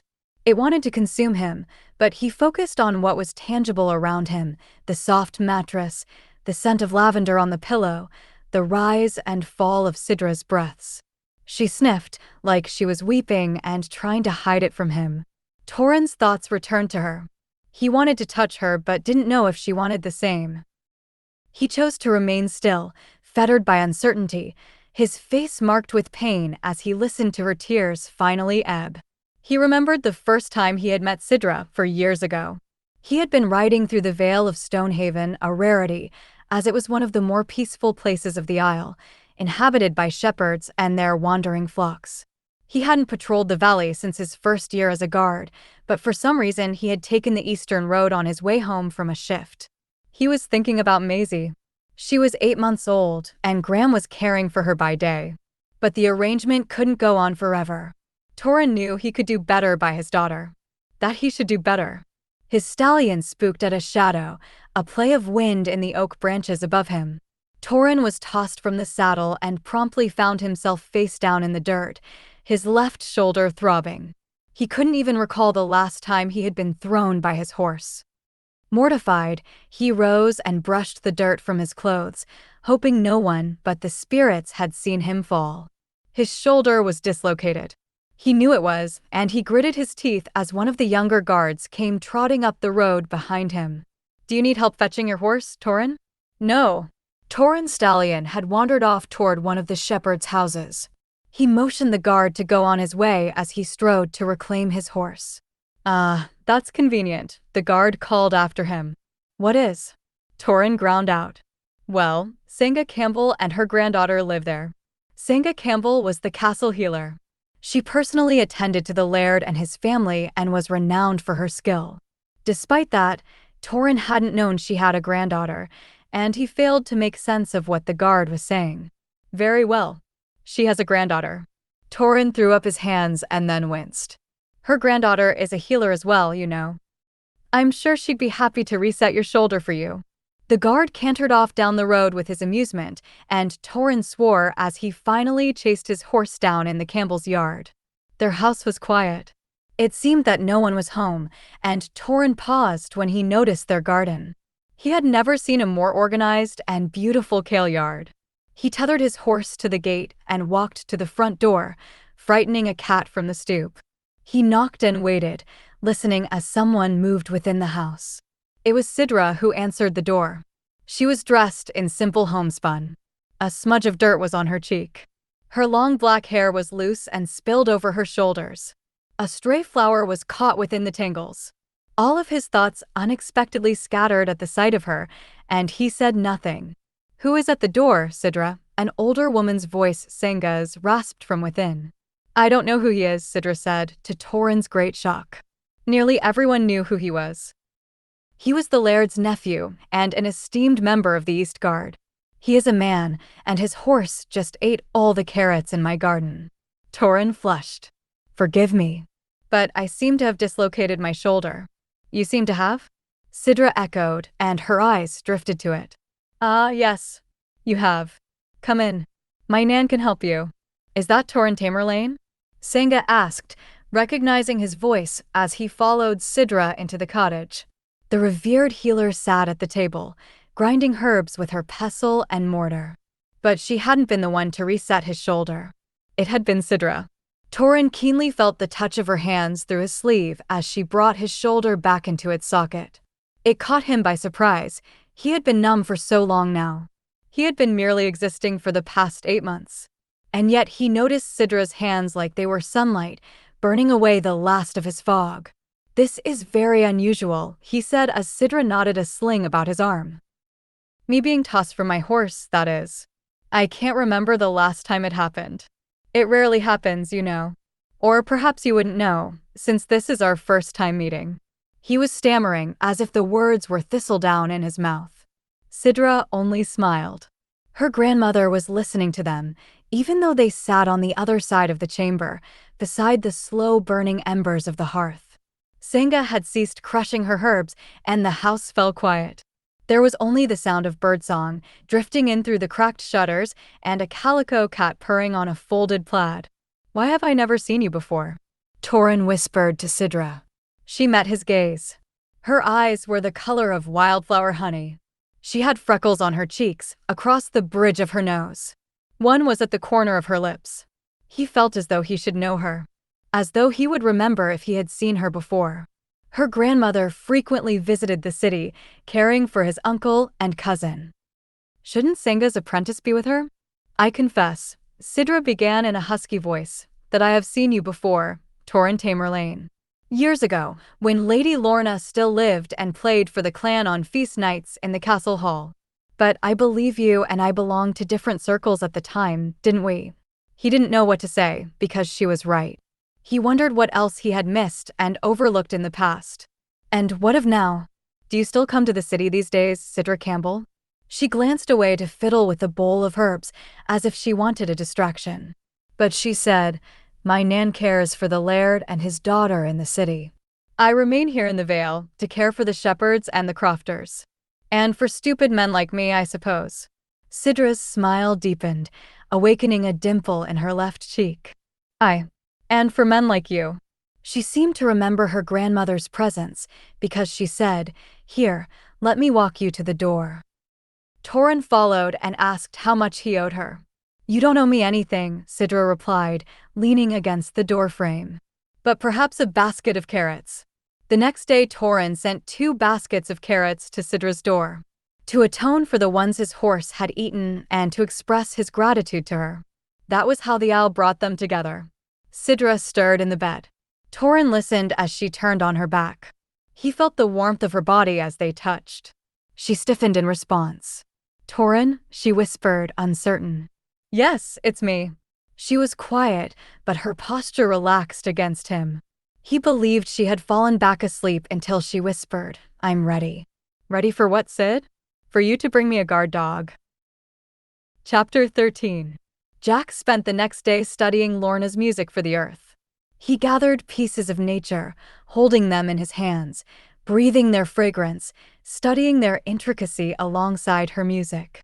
She had written a stanza for the grass, for the wildflowers, for the stones, for the trees, for the bracken.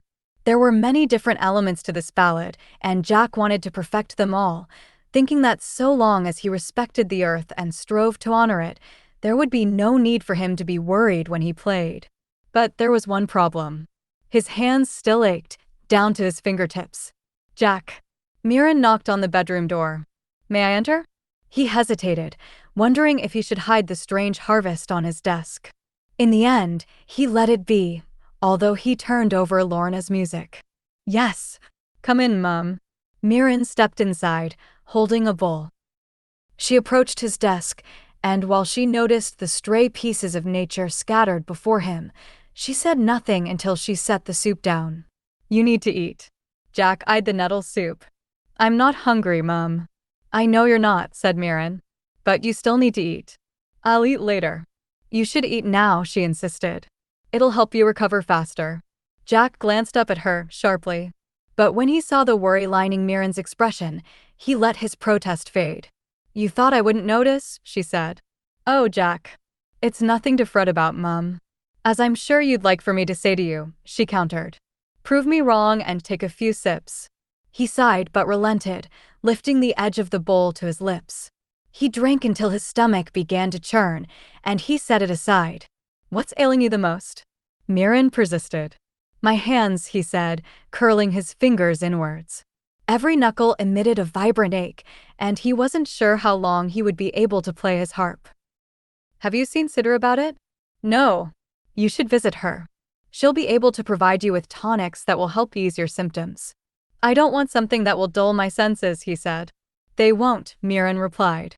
Sidra knows what to mix to avoid such things. She slipped out of the room, leaving behind the bowl of nettle soup. Jack stared at it, then flexed his hands again. After considering Mirren's suggestion for a few more minutes, he knew she was right. Jack had never been one to ask for help, but if he was to play this long ballad, he needed it. He rose from his desk, packed up his harp, and walked to Sidra's house. Sidra wanted to lose herself in work. When she was in the company of her herbs, she didn't think about Maisie being lost, frightened, or dead. When she held her pestle and mortar, Sidra didn't think about being assaulted on the hill that had previously held nothing but good memories for her. When she brought ingredients together, she didn't think of the new strain on her marriage to Torin, because the one thing they had built it on had vanished. No, she thought only of nettles and bobbeen, spoonwort and coltsfoot, elderflower and primrose. When it was dark, she feared being alone in this cottage. But in the light, she wanted to be on familiar ground, working. She wanted to make something good with her hands, or else she felt utterly useless. She wanted to be here in case Maisie found her way home. Torin and the East Guard had all been tirelessly working, searching homes for the kidnapper and the lasses, searching graveyards for the flowers, and Sidra had concocted a new tonic for them. One that would keep them sharp and alert, even on little sleep. She was almost done with a new batch when a tentative knock sounded on her door. Sidra paused. She wasn't expecting anyone, and she almost reached for her paring knife, her heart quickening. Sidra, a voice called. She recognized it. Jack Tamerlaine, the bard. One of the last people she ever expected to call upon her. Sidra quickly answered the door. Jack stood in her yard, squinting against the sunlight. He had brought his harp, which surprised her. I hope I'm not bothering you, he began, hesitant. No, not at all, Sidra replied. Her voice was hoarse from weeping, from a long night with little sleep. How can I help you, Jack?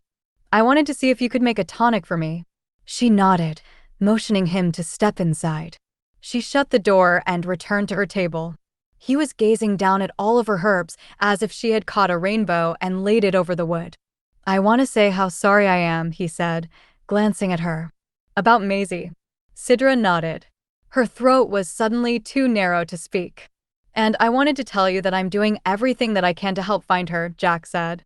It seemed like he wanted to say more but refrained. He flexed one of his hands. The motion caught Sidra's attention. Your hands ail you? She asked. Yes. They ache when I play certain songs. Is that all of your symptoms? No, there are others. She listened as he described them. Sidra had assisted with enough magic-imposed illnesses to know Jack was suffering from one. Most magic wielders suffered from headaches, chills, loss of appetite, and fevers.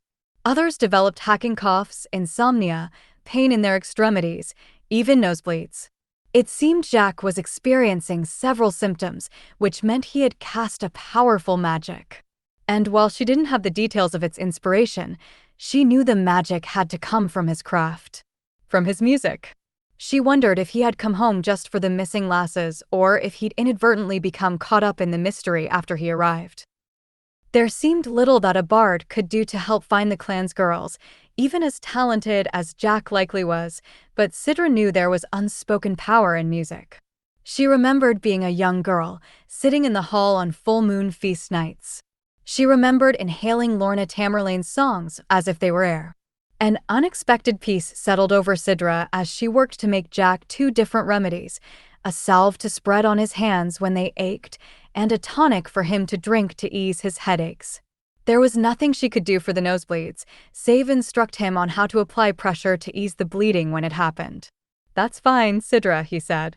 "It's my hands I'm most concerned about." He sat in a chair and watched her work. She was lost in her thoughts when he asked, "Have many of your patients died prematurely from wielding magic?" Sidra paused, glancing across the table at him. "Yes, although there are many factors at play." "Such as what?" "How often the magic is wielded," Sidra began, crushing a medley of herbs and ingredients together. "How long the magic is cast, and the depth of the magic. A weaver, for instance, casts deep magic standing at the loom, and it takes a good while to weave an enchanted plaid. But someone like a fisherman, making an enchanted net, can work faster and not have to worry about details as much. The magical cost, then, is not as demanding for a fisherman as it is for a weaver." Jack was silent. Sidra looked at him and saw how pale he was. She should have used a different example, because she read his mind. He was worrying about Mirren. "Your mother is very wise and cautious," Sidra added. "She takes time between enchanted commissions, and she is very faithful about drinking her tonics." "Yes, but the cost has already stolen some of her best years, hasn't it?" he countered. Sidra finished making the salve. She picked up the bowl and approached Jack, hating to see the sadness in his eyes. "I may know the secrets of herbs," she said, "but I'm not a seer. I can't foretell what is to come, but I do know that the people who wield magic are made of a different metal than most. They are passionate about what they do. Their craft is as much a part of them as breathing. To deny it would be like losing a piece of themselves. And while there is a cost and a direct consequence to spinning enchantments, none of them see it as a burden but as a gift." Jack was silent, scowling. But he was listening to her. "So yes, the magic might steal years from you," she said. "Yes, it will make you ill, and you will have to learn how to care for yourself in a new way. But I don't think you'll choose to give up your craft either, will you, Jack?" "No," he said. "Then hold out your hands." He obliged, with his harp balanced carefully on his lap. Sidra spread the salve over the backs of his hands, over every knuckle and vein. "It might take a moment to feel its effects," she said, transferring the rest of the salve into a jar he could take with him. Jack closed his eyes. After a minute, he flexed his hands again and grinned. "Yes, this has been a tremendous help. Thank you, Sidra." She brought him his tonic and the salve. Jack tucked both jars in his pocket before asking, "How much do I owe you?" Sidra returned to the table. "You owe me nothing." "I was worried you might say that," Jack said wryly. He began to remove his harp from its skin. "I would like to play for you, while you work. If you will let me." Sidra was stunned. She stared as he propped the harp against his left shoulder. It had been so long since she had enjoyed music. She smiled. "I would love that. Do you have any requests?" Jack asked as he tuned the harp. "I do, in fact. Lorna used to play a ballad on feast nights. I believe it was called The Last Moon of Autumn." "I know the very one," Jack replied. He began to strum. His notes filled the chamber, driving away the sadness and the shadows. Sidra closed her eyes, amazed at how the song could take her back in time to a bittersweet moment. She was 16, her hair in 2 long braids, anchored by red ribbons. She was sitting in the castle hall with her grandmother, listening to Lorna play her harp. This very song. A slight breeze touched her face. Sidra opened her eyes and saw the front door was Agape. Adaira stood on the threshold, frozen by Jack's music as it continued to trickle through the cottage. Sidra studied her friend closely. She had never seen this expression on Adaira's face before, as if all the longings within her had gathered into one place. Jack was wholly unaware he had a new audience member until he reached the end. His music faded in the air and he glanced up, his eyes finding Adaira. The silence felt tense, as if the two of them wanted to speak but couldn't. Sidra broke the spell. "That was beautiful," she said. "Thank you, Jack." He nodded and began to put his harp away. "I appreciate your help, Sidra. My door is always open to you." She watched as he rose and approached the threshold. Adaira angled her body so he could slip past her, and they still said nothing to each other, even as the air crackled. Now that Jack was gone, Adaira entered the house, shutting the door. Sidra knew she had come to be with her, to keep her company, and to help create the guard's tonics. Adaira glanced over the table and rolled up her sleeves. "Tell me what to do, Sid." Sometimes this was what Sidra loved best about Adaira. Her willingness to get dirty, to learn new things. How direct she was. She was the younger sister Sidra never had but always yearned for. "Crush this stack of herbs for me," Sidra said, edging the pestle and mortar toward her. Adaira began to work, crushing with intensity. Sidra understood it, that nagging feeling, I need to do something. I need to do something that has meaning. "What did you help him with?" Adaira eventually asked. "Who do you speak of, Vadi?" "Jack, of course. Why was he here?" Sidra reached for an empty bottle. She began to pour the tonic within it. "You know I can't say why." Adaira pressed her lips together. She was tempted to draw it out of Sidra, and as the future laird, perhaps she could. But Sidra held her patient's secrets like her own, and Adaira knew it. The women fell silent, working together in tandem. Adaira was corking the bottles when she finally spoke again, her tone heavy. "I need your advice, Sid." She hesitated. "I don't want to burden you with this. Not when you're going through so much yourself. But time is not on my side. Tell me what's on your mind, Adi," Sidra said gently. She listened as Adaira spoke about the confidential trade, the letters she had been writing to Breccan, the invitation to visit the West, and the first trade exchange, both of which were to be done alone. "Sometimes I worry that I'm choosing the wrong path," Adaira said with a sigh. "That my inexperience is going to doom us. That I'm foolish to yearn for peace." "It's not a foolish dream," Sidra was swift to respond. "And you are right to seek a new way of life for our clan, Adaira. For too long we've been raised on fear and hatred, and it's time for things to change. I think many of the Tamerlanes inwardly feel the same and would follow you anywhere, even if that means a few difficult years of rethinking who we are and what this all beneath our feet should become." Adaira met Sidra's gaze. "I'm relieved you agree, Sid. But I still have a problem with the trade." "Tell me." "The Breccans need our resources, but what do we need from them? Their enchanted plaids and swords that they used to attack us with? Do I dare ask for such things, knowing it's counterproductive for this notion of peace I'm working to establish between us?" Sidra was quiet, but her mind was racing. "This is what my father and Torin persist in asking me," Adaira continued. "The Breccans have nothing we need. This trade will favor them at our expense, and it may not even halt their raiding ways. Torin predicts this will happen. The trade will be good for a season, and we'll give our stores to them. But come winter, the Breccans will decide to raid. Such an action would tip us into war." "There's a chance Torin is right," Sidra said. "It's a possibility we must prepare for, as much as I wish to reassure you peace would be easy and bloodless to obtain." Her gaze swept the table, absently passing over her herbs. Her eyes caught on the last Arena flower, which she was storing in a glass vial. A chill coursed through her, and she rubbed her chest. Her bruises were aching today as her body began to heal. "But what if the Breccans have something we need?" Adaira frowned. "What do you mean, Sid?" Sidra reached for the vial. She held the Arena flower up to the light and realized her hand was trembling. She hadn't dared to think along these lines yet because Torin was determined to find her assaulter in the east, having felt no one crossing the clan line. But neither had he found a graveyard, peppered with small crimson blooms. "Has Torin told you about this flower?" Briefly, Adaira said. "He believes it may be aiding the kidnapper." Sidra nodded. "This flower is called Arena, and it only grows on a small patch of dry, heartsick land. Somewhere on the Isle, in a graveyard. We have yet to find such a place in the east." Adaira studied the flower. Her eyes widened. "You think this flower may be growing in the west," Sidra concluded. "I haven't said as much to Torin yet because I'm hopeful he will find the graveyard here.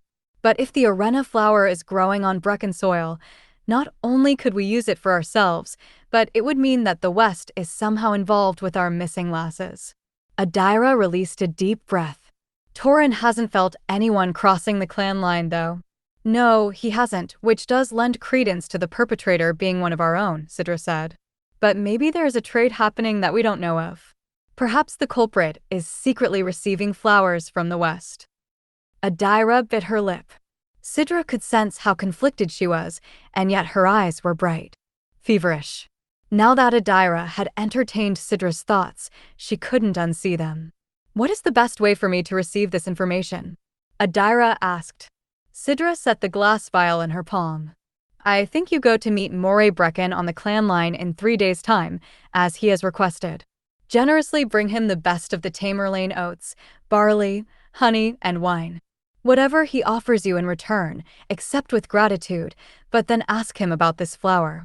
Say you would like to trade for its blooms. If he says he doesn't recognize it, then he might be speaking truth or he might be lying. If he does recognize the flower, then we know the West is involved, even if it's something as simple as passing flowers over the clan line. Either way, you have a chance to discover it for yourself by participating in the trade, and I think you have the right to take someone with you." Adaira was silent, regarding the flower. Sidra glanced down at her hands, where her golden wedding band gleamed on her finger. She and Torin had had no qualms about exchanging a blood vow at their wedding. They spoke the ancient words and cut their palms. Their hands were bound together, wound to wound. "Bone of my bone, flesh of my flesh, blood of my blood." It was a vow not easily broken, although Sidra was beginning to wonder how long it would last without Maisie. "The Breccans may deny you a guard," Sidra said, watching Adaira. "Or your father. Or even a handmaiden. But they can't deny you a husband." Adaira flushed, as if her mind had already gravitated toward such thoughts. She had been in no rush to marry in the past, which Sidra thought wise. But it was time for the future Laird of the East to take a partner. If she was going to forge a difficult and potentially bloody peace, she needed someone to carry her through it. To walk at her side. To confide in. To comfort her on long, lonely nights. Sidra didn't have to ask who Adaira was considering. She already knew. Adaira gave herself the rest of the day to think about it. A day she spent roaming the hills, searching for a sign. A day that produced no answers from Torin and the guard, despite their interviews and observations. When Adaira realized she wasn't going to waver and that time was against her, she decided to move forward with her plans. She waited until the moon rose, thinking she would be braver at night, and dressed simply in a dark dress and cloak. She rode to Mirren's croft, following the stars. She dismounted at the road and left her horse hobbled by a tree. Quietly walking through the yard, she located Jack's bedroom window. He was still awake, as she hoped he would be. The candlelight seeped through his shutters, and she walked to them, a moth drawn to the fire. Even so determined, she hesitated when she reached her destination. She stood at the window and debated with herself. "I can't believe I'm doing this," she thought, and finally knocked. She was tempted to turn and run when she heard him cautiously unlatch his shutters. They swung open, at last revealing Jack. His scowl melted into disbelief when he saw it was her. "Adaira? I need to have a word with you, Jack." He glanced about his room before returning his gaze to her, standing in the moonlight. "Now, it can't wait." "Well, come in then. But be quiet. I don't want you to wake my mum." He extended his hand to her, and Adaira accepted it, shocked by how warm his fingers were as they entwined with her cold ones. She lifted her hem and let Jack haul her up through the window. Her boots clunked on the top of his desk, which was strewn with all manner of oddities. Twigs, rocks, clumps of moss, braids of grass, wilted wildflowers. Adaira stepped down to the floor, still holding his hand, and she turned to gaze at the strange collection. "What is all of this?" she asked. "Preparation," he replied. "I should be ready to play for the earth by tomorrow afternoon." "Good." Adaira felt his fingers unwind from hers. He flexed his hand, and she wondered if he disliked touching her. Or maybe there was another reason he disengaged his hand. She watched as he walked to his bed, where Lorna's music was scattered. He gathered up the loose sheets and attempted to straighten the wrinkled blanket, to offer her a place to sit. "I prefer to stand," she said when he turned to her. "But you should sit." Jack's brows lowered with suspicion. "Why?" "Trust me." To her surprise, he did. He sat on the edge of his bed and carefully set her mother's composition beside his pillow. "Now then, are you going to tell me why you've come to my room like a thief in the night?" She smiled but delayed answering him while she meandered around his chamber, studying it. Jack was quiet, suffering through her examination of his things. She expected him to protest or rush her along. He was such an impatient man. But he was silent, and when she at last came to a stop before him, his eyes, inscrutable and deliciously dark, were fixed on hers, almost as if he knew why she had come. She shivered. Her heart quickened as she knelt on one knee before him, a position she would take for no other man save her father. Jack watched her intently. She didn't know how exactly she had expected him to react, whether he would laugh, curse, frown, or scorn her. He did none of those things. As his eyes remained on her, she knew he realized the magnitude of her bending a knee to him. Her hair flowed down her shoulders like a shield, and yet her courage wavered. He will never agree to this, she thought, but it was too late now. He must know her intentions, and she was too proud to alter her course. John Tamerlaine, she began to say. Jack. Adaira blinked, astounded he had just interrupted her proposal. Your given and legal name is John. But I answer only to Jack. Very well then, Adaira said through her teeth, and she could feel the color rising in her face. Jack Tamerlaine. Hand fast yourself to me. Give me your vow and be my husband for a year and a day, and thereafter should we both desire it. Jack was silent, as if he expected her to say more. Adaira keenly felt the pain in her knee as she held her position, the prickling dread of waiting for his answer. When his silence dragged on, she let out a huff of air. What do you say, Jack? Give me an answer, so I may rise. He dragged his hand through his hair, leaving it more tousled than it had been before. His expression was solemn, conflicted, as he continued to regard her. Why, Adaira? Why are you asking me? Is it because you need someone to go with you into the West? Yes, she said. She didn't tell him the whole of it. She didn't tell him that she was lonely, that she was overwhelmed some days with all the responsibilities that were set before her, that she sometimes wanted to be held and listened to and touched, that she wanted to be with someone who challenged her, sharpened her, made her laugh. Someone she could trust. She looked at Jack and she saw that person. She didn't love him, but maybe in time she would. If they decided to remain as one. You know what I am, he said in a flat voice. A bard? A bastard. I have no father, no proud lineage, no lands. I have nothing to offer you, Adaira. There is much you can offer me, she countered, heady from the mere thought of his music. Spirits below, he had no idea the power he wielded. And those things you mentioned don't matter to me. But they matter to me, Jack said, with a fist over his heart. He leaned closer to her so that their breaths mingled. People will be appalled when they realize you want to marry me. That you chose me. Out of all the men in the East, I am the most unworthy. Let them, Adaira said. Let them be appalled, let them talk. Let them say whatever they want. It will soon fade, I promise you. And when it fades, it will be you and me and the truth. And that is all that matters in the end. She studied his face, the faint lines in his brow made from a stern countenance, the press of his lips, the brown hair dangling over his left eye, and realized he was still unconvinced. He was debating if he wanted to accept her or not, and Adaira didn't know what she would do if he refused her. She didn't need him. She could rule the East on her own. Likewise, she could ask another man to marry and accompany her into the West. But in some deep, hidden place she had found that she wanted her husband to be him. She had thought it wiser and more enticing for both of them to offer him a hand-fast, a marriage by trial, which would last just over a year. If they came to hate one another again, they could part ways and be no longer bound by oath when the agreement ended. Or they could remain wed and take a blood vow if they desired it. All of this, he said. Marrying your old menace, choosing to bind yourself to me, someone far beneath you. All of this trouble only to visit and establish trade with our enemies? Why wouldn't you choose a partner who could be your shield? A member of the guard, perhaps? He's being ridiculously logical, Adaira thought. She wondered how to reply to him. She wanted to tell him that she could see through him. He was holding to logic in order to keep his emotions at bay. But then she saw the glint of doubt in him. She saw the hurt in his eyes. He was hiding a wound. He had never felt claimed. He had never felt as if he belonged here. She vividly remembered him saying those words to her. You're right, she said. I could choose a member of the guard to bind myself to. I could choose anyone in the East who is eligible. Yet there's a problem with such a choice, Jack. He was quiet. She could sense the battle raging within him, to remain aloof and uninterested, or to ask her to explain. What problem do you speak of, Adaira? He eventually said.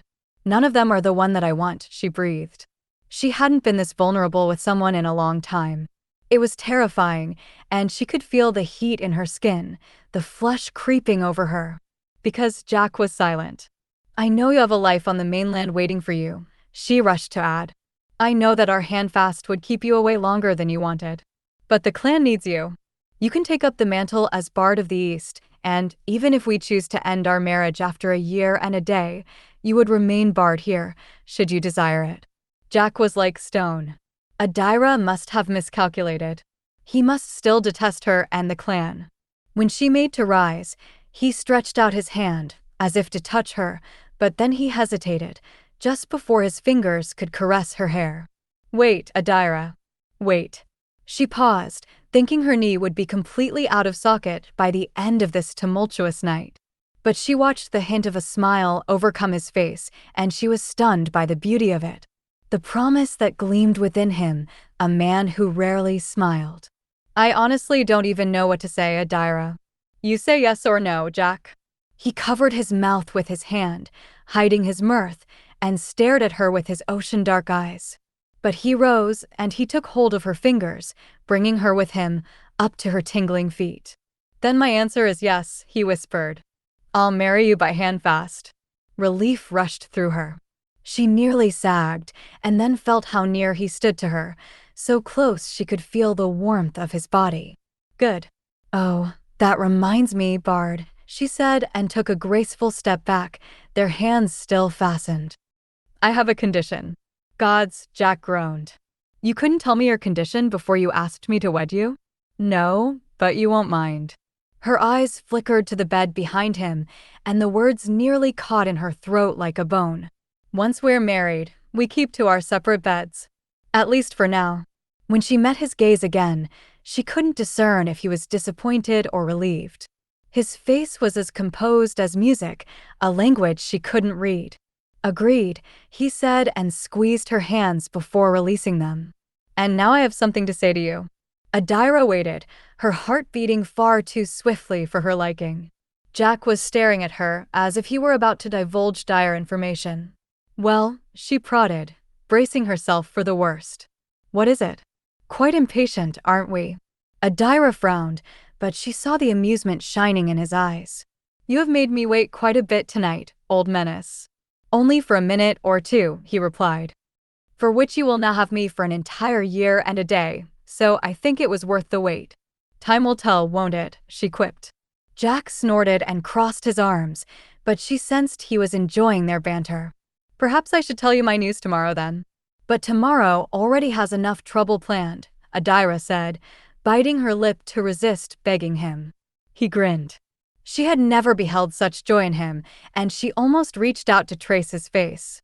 Then let me tell you now, heiress. I would be honored to play for the clan as Bard of the East. She swallowed, struggling to hide her elation. But a smile broke across her lips. She could feel tears pricking the corners of her eyes. That's good news, Jack. Perhaps we can have a ceremony for you, and we can— No ceremony, he gently interrupted. When I become your husband, I also become the clan's bard. Don't you agree that is best? Adaira nodded, rubbing her collarbone. Yes, you're right. This will help temper the clan's expectations as well, since you might only play for a year and a day. I know there is a chance of you deciding to leave if our handfast breaks, and yes, the clan should know that. Jack was silent for a beat. But his eyes held hers, and he whispered, I think it's fair enough to say that I won't be returning to the mainland, Adaira.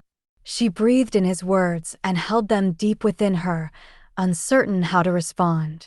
Are you certain, Jack? You might change your mind a few months from now. I'm certain. If I wanted to go back, I would have by now. The clan will be very happy to hear this. Yes, he said. When is the handfast?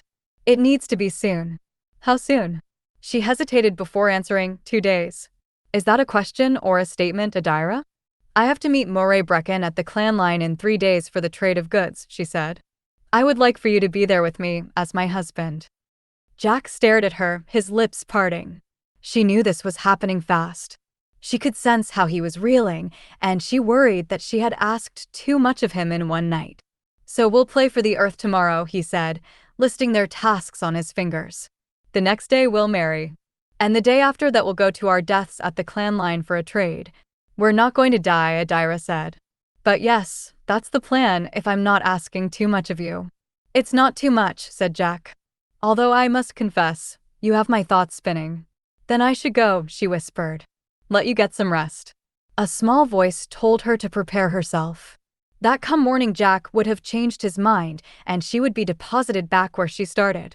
She had been let down before, broken by silver-tongued promises, and she wanted to protect herself from it.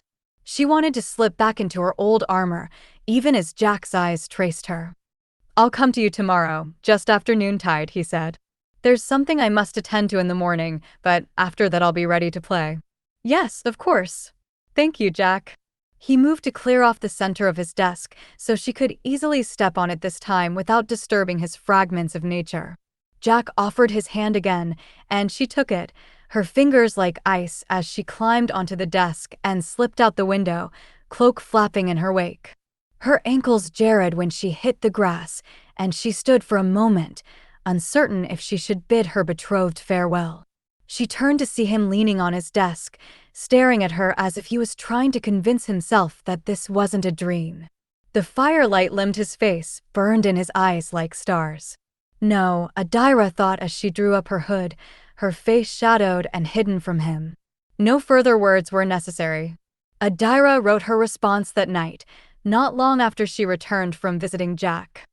She sat at her desk in her bedroom and listened to the fire as it crackled in her hearth, listened to the wind as it tapped on the glass. She took out a sheet of parchment, selected a fresh quill, and opened her pot of ink. Dear Moray, I have received your letter, and I agree to meet you at the clan line in 3 days' time at noontide on the northern coast. I will bring the best my clan has to offer you, and I am eager to see what the West will offer in return. As you stated before, let this exchange between us be the first step toward peace and a new season for our isle. You asked me to come alone for the trade, and while I will meet you unarmed and without my guard, my husband will be present. We can then discuss my imminent visit to the West. We look forward to meeting you face to face. Adaira Tamerlaine, heiress of the East. She sealed it with her clan crest and watched the wax harden.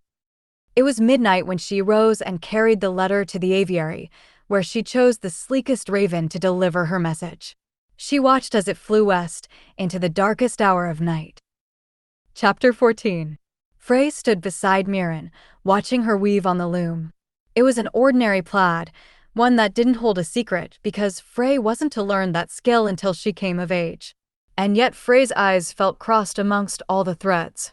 No matter how she tried, she didn't see what her mother did. She couldn't see the possibilities, how to make a pattern come to life, but she dutifully watched Mirren work. The chamber brimmed with the clack of the shuttle, the musty fragrance of wool being woven, sounds and scents that were familiar but made Frey daydream. She stifled a yawn as her thoughts wandered. When a knock sounded at the door, Frey's heart lifted, grateful for the interruption, and she went to answer it. Torrens stood on the threshold. Frey gaped at the captain for a moment, wondering why he had come. She thought maybe he was back to search the house again, but then she noticed a black and white collie panting at his side. Good afternoon, Frida, Torrens said. Is your mum home? Frey shyly nodded and opened the door further.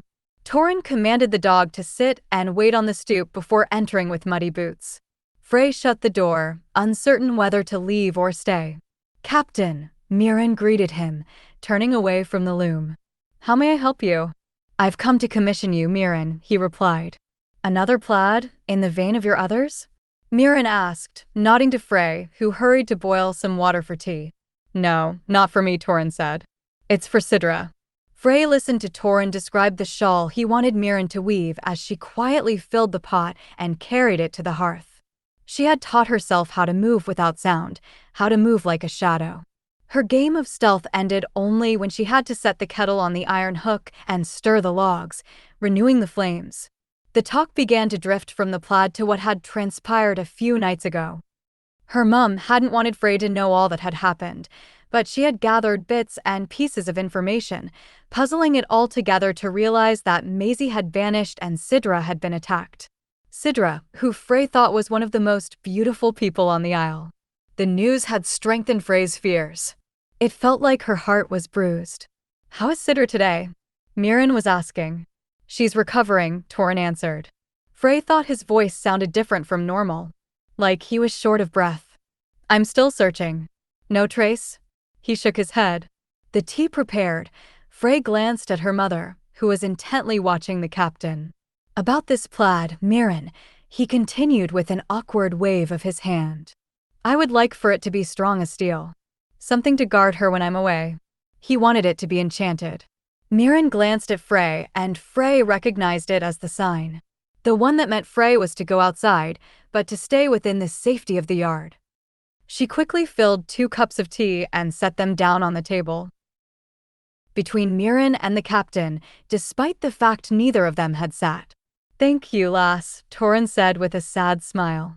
It made Frey feel like she was important, and she wished more than anything she could remain in the room and hear the secret Torin wanted Mirren to weave into the plaid.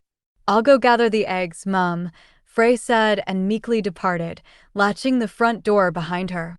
When she turned to the yard, she saw the dog, waiting on Torin to return. She tentatively stroked its fur before walking around the garden toward the coop. Jack was in the bar yard, on his hands and knees. Frey ran to join him, her heart lifting. He had been working on the byre most of the morning, resetting stones and reframing the windows, thatching fresh straw for the roof. Frey was grateful for these repairs because she worried about their 3 cows not having enough shelter when it rained and snowed. When the wind blew harshly from the north. "Jack," she greeted him, clambering over the stone wall. He glanced up at her. His hair was tangled, his face sunburned. He looked so different now, Frey thought. The first night she had met him, she had thought he looked sad and pale, as if a breeze could sigh through him.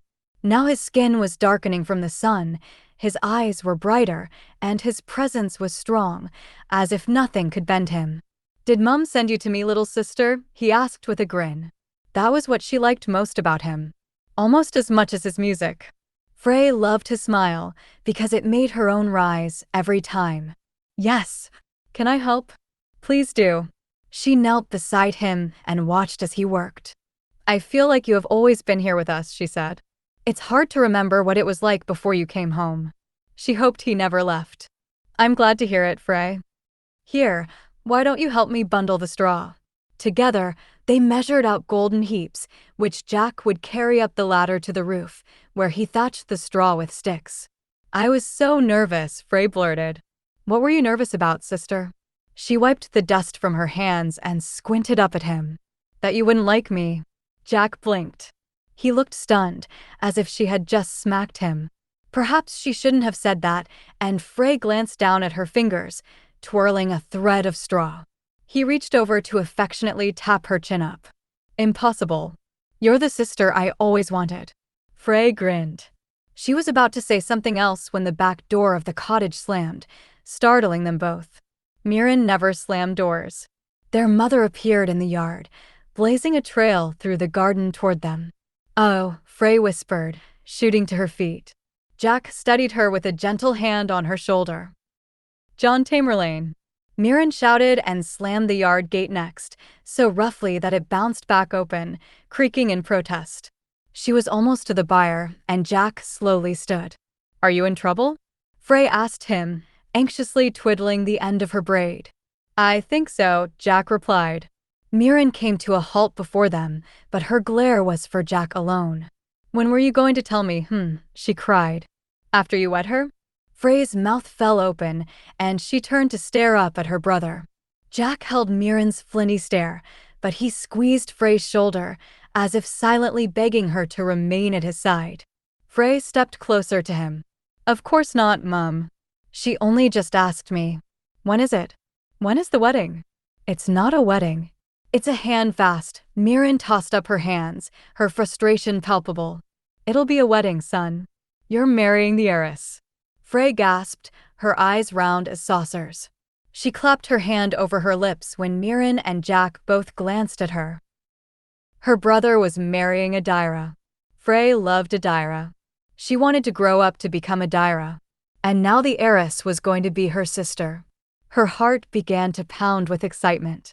She could hardly keep still, and she felt like dancing. Marriage isn't a game, Jack. Mirren continued in a voice Frey rarely heard. A sharp, pointed cadence. Jack shifted his weight. Frey could sense his anger. I know what marriage is, and I don't step into it lightly, Mum. Do you love her? Jack was silent. Frey laced her fingers together and gazed up at him, waiting to hear him say that he did. I care for her, he eventually said. She has asked this of me, and I'm doing it because she wants it, and it's for the good of the clan. Mirren's eyes thawed at last. Frey knew the worst of her temper was gone now. Her mother laid a hand over her throat, as if to calm her pulse. What about your university, Jack? Frey winced, waiting for his reply. Would he take Adaira away with him? I'm done with teaching. The words slipped out of him in a growl. I don't want to go back. Frey almost jumped, a cheer rising in her throat. But she held it in, gazing up at her brother. Did that mean he was staying forever? And what do you plan to do here? Mirren asked. Other than be Adaira's partner? She has asked me to become Bard of the East. This time Frey couldn't hold in her excitement. She squealed and threw her arms around him. Sometimes Jack still felt stiff when she embraced him. But not that day. He hugged her back. This is a great honor she's giving you, Mirren said. When is the wedding then? Jack hesitated before speaking in a very low voice. So deep Frey almost didn't catch his reply. Tomorrow. Tomorrow, Mirren shouted. Adaira's decision. Not mine. And what are you going to wear? Clothes, I suppose. Mirren swatted him, but she was hiding a smile, and the tension faded between them. You've taken a few years off my life, Jack. Just look at you. How did you convince her to ask you? He sighed. Frey studied him. She saw the dirt staining his nails, the splinters that had worked their way beneath his skin, the hay that hung in his hair like threads of gold. He looked like he finally belonged here with them. Adaira asked me, and I said yes. Simple as that. Mirren appeared unconvinced, but Frey knew better. She saw the light in her brother. She knew why Adaira had chosen him. I suppose I need to prepare your wedding garments then, Mirren said, hands on her hips as she studied him. As quick as I can. Nothing enchanted, Mum, he warned her. I will only wear ordinary clothes. And your hair needs trimming. She wasn't listening to him, and Jack stepped away when Mirren tried to pull the straw from his hair. My hair is fine. He began to stride to the back door, as if he wanted to escape. Frey couldn't help but follow him, like a shadow. She followed him all the way to his bedroom, where he began to pack his harp. She wondered where he was going, and then it struck her. Of course, he was going to see Adaira.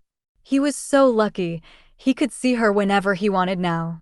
Oh, Jack, Frey said, dancing on the balls of her feet. It's like a dream come true. He only smiled at her, reaching for a small stack of parchment. He tucked the paper into his harp case, and she sensed how anxious he was. Why was he nervous? And then another realization hit her, like a fist to her stomach. Oh no, Frey gasped. Jack paused, glancing at her. What's the matter, Frey? Oh no, she said again, her joy disintegrating. She dragged her fingertips down her face. If you marry Adaira, then you won't live here anymore. Jack knelt before her. His harp was tucked beneath his arm, and his eyes were gentle as he looked at her. I'm honestly not sure what to expect in the next few days, sister, he said. But I will never be far from you. That I can promise. Frey nodded. He tapped her chin, provoking another smile from her. The back door creaked, and Jack grimaced. Now I must fly, he whispered as he stood. Before Mum catches me. You shouldn't run from Mum, Jack, Frey scolded. She watched, wide-eyed, as her brother proceeded to climb on his desk. Jack. He held his finger over his lips and winked at her. One moment he was there, crouched on his desk. The next he was gone, vanishing out the window. "Frey," Mirren said, pushing open the bedroom door. "Frey, where did your brother go?" Frey was still staring at the window, amazed. "I think he went to see Adaira." Mirren heaved a sigh. "A wedding. Tomorrow. Spirits below. What is Jack thinking?" The excitement began to rise again. It tingled at Frey's fingertips, making her want to dance. She was thrilled and astonished, and suddenly overwhelmed. Frey turned, buried her face in Mirren's side, and wept. The news spread like wildfire. Jack stepped through pools of gossip as he walked the thoroughfare of Sloane. He felt every stare like a pinprick. He didn't falter, nor did he make eye contact, and he let the whispers drip off him like rain. Why, the clan wondered. Why would Adaira choose him? Why, indeed, Jack mused wryly as he was ushered into the hall to wait for Adaira. He sat at one of the dusty tables, thrumming his fingers on the wood, lost in contemplation. He was still in shock that she had asked him to marry her, and that he had told her yes. He was beginning to realize more and more that he couldn't return to the mainland. Not when his mother was ill, and he had a little sister, and Adaira wanted him, and the Isle had embraced him despite all his years away. Not when he had played for the spirits of the sea. He had changed, and he looked at his hands, now dirty from repairing the byre. He would have never attempted to red-hatch a roof, or shovel manure, or reset stone walls in his academic life. His hands were his livelihood as a harpist, as vain as it sounded. He couldn't afford to break a nail, and yet he was pleased to know they had also made repairs on the byre. His hands could offer more to others than he had once thought or even wanted to give. "Have you come to tell me you've changed your mind, Bard?" Adaira's voice was like a hook, reeling in his attention. Jack stood and turned to behold her standing in the aisle. Her hair was tamed into a braided crown that day. A moon thistle was tucked behind her ear like a rose, and there were faint smudges beneath her eyes. It was apparent she hadn't slept much either, Jack thought, admiring the crimson embroidery on her dress. "My mind is unchanged, although I did wonder if I dreamt of you last night," he said, meeting her gaze. He was caught off guard by the defensive light that flickered within her, like moonlight on a steel blade. She had expected him to change his mind and disappoint her. Jack let the affront rise in him for a moment, then felt it fizzle away. This must be a wound within her. Someone had once given her a promise, and then broken it. Jack added, "I'll not go back on my word, Adaira." She mellowed and stepped closer to him, noticing his harp. "You're prepared."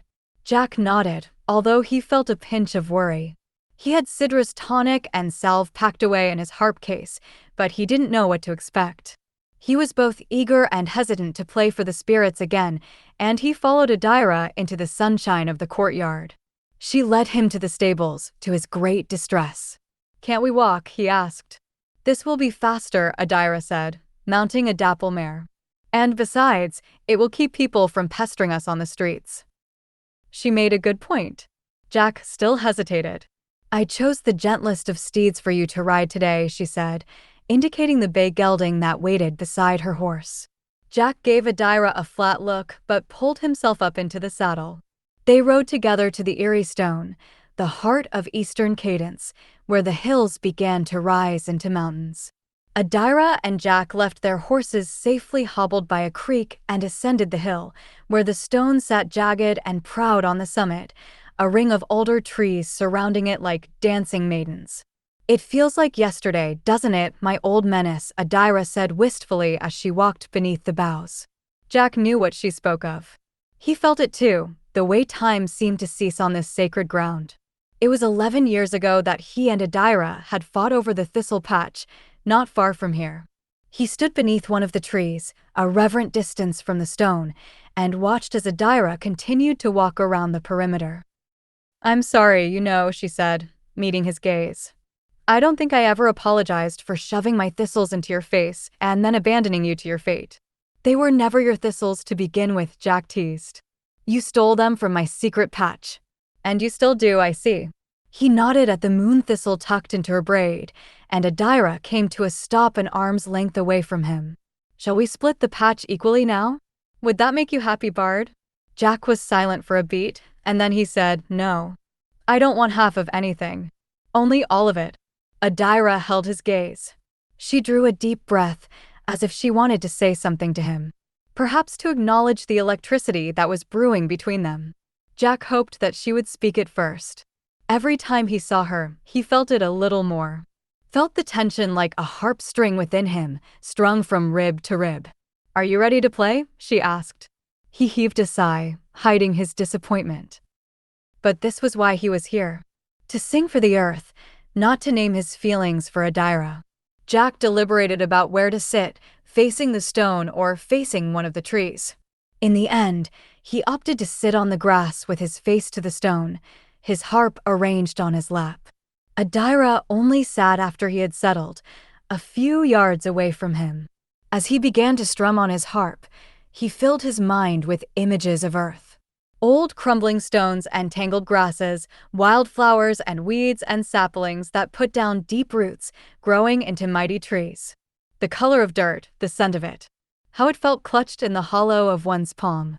The voice of branches swaying in the breeze and the slope of the earth as it rose and fell, faithful and steady. Jack closed his eyes and began to sing. He didn't want to see the spirits manifest, but he heard the grass hissing near his knees, and he heard the tree boughs groaning above him, and he heard the scratch of stone, as if two were being rubbed together. When he heard Adaira's soft gasp, Jack opened his eyes. The spirits were forming themselves, gathering around him to listen. He played and sang and watched as the trees became maidens with long arms and hair made of leaves. The grass and pennywort knotted themselves into what looked to be mortal lads, small and green. The stones found their faces like old men waking from a long dream. The wildflowers broke their stems and gathered into the shape of a woman with long dark hair and eyes the color of honeysuckle, her skin purple as the heather that bloomed on the hills. Yellow gorse crowned her, and she waited beside the eerie stone, whose face was still forming, craggy and ancient. As Jack played Lorna's ballad, he felt as if he was slowly sinking into the earth. His limbs were becoming heavy, and he drooped like a flower wilting beneath a fierce sun. It was like the sensation of falling asleep. He swore he saw daisies blooming from his fingertips, and every time he plucked his strings the petals broke away, but regrow just as swiftly. And his ankles, he couldn't move them, the tree roots had begun to take hold of him. His hair was turning into grass, green and long and tangled, and as the song ended he struggled to remember who he was, that he was mortal, a man. Someone was coming to him, bright as a fallen star, and he felt her hands on his face, blissfully cold. Please, the woman said, but not to him. She beseeched the wildflower spirit with her long dark hair and crown of vibrant gorse. Please, this man belongs to me. You cannot claim him. Why, mortal woman? One of the pennywort lads said from the ground, his words raspy as summer hay falling to a scythe. Why did you sit so far away from him? We thought he sang to be taken by us. Jack snapped out of the haze. Adaira was kneeling beside him, her hand shifting to his arm. He was stricken to see that he truly had been turning into the earth, grass, flowers, and roots. His harp clattered from his tingling hands. He struggled to breathe as he watched his body return to him. He is mine, and he played to bring you forth by my command, Adaira said calmly. I long to speak to you, spirits of the earth. If I may have your permission, Lady Wynn of the Wildflowers. Wynn regarded Adaira for a long moment. She shifted her honeysuckle eyes to the eerie stone, an old face who also was watching Adaira. It is her, Wynn said, her voice light and airy. No, it cannot be, the eerie stone countered. His words were hard to discern, crunching like gravel. It is, Wynn persisted. I have waited a long time for this moment. She turned her attention back to the mortals, and Jack felt Adaira shiver. I'm Adaira Tamerlaine, Adaira said, and her voice was strong in spite of her fear. My bard has summoned you, so I may ask for your help. What help, mortal lady? One of the alder maidens asked. For lasses have gone missing in the east, Adaira began. We are desperate to find them, to reunite them with their families. I have questions that I would like to ask you. We can only answer so much, Adaira of the Tamerlanes, Wynn said. But ask, and if we may speak, we will. Can you tell me where the lasses are? Adaira said. Wynn shook her head. No, but we can say they are all together in one place. Adaira's breath caught. They're alive then? Yes. They live and they are hale. Jack felt the relief trickle through him. He hadn't realized how afraid he had been to learn the girls were dead until that moment. The man who has been kidnapping them, Adaira rushed to continue. Who is he, and is he working alone? Wynn glanced back to the Eerie Stone. Wildflowers fluttered with her every movement.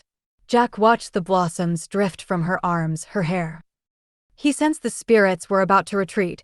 His performance had not been strong enough to hold them long in their manifest forms. We cannot say who he is, but he is not working alone, Wynn replied. Adaira yearned to ask more. To make demands. Jack could see it in the clenching of her jaw and the curl of her fingers. Can you tell me where Arena grows? A shadow of agony passed over Wynn's face. She opened her mouth, but wildflowers tumbled from her lips.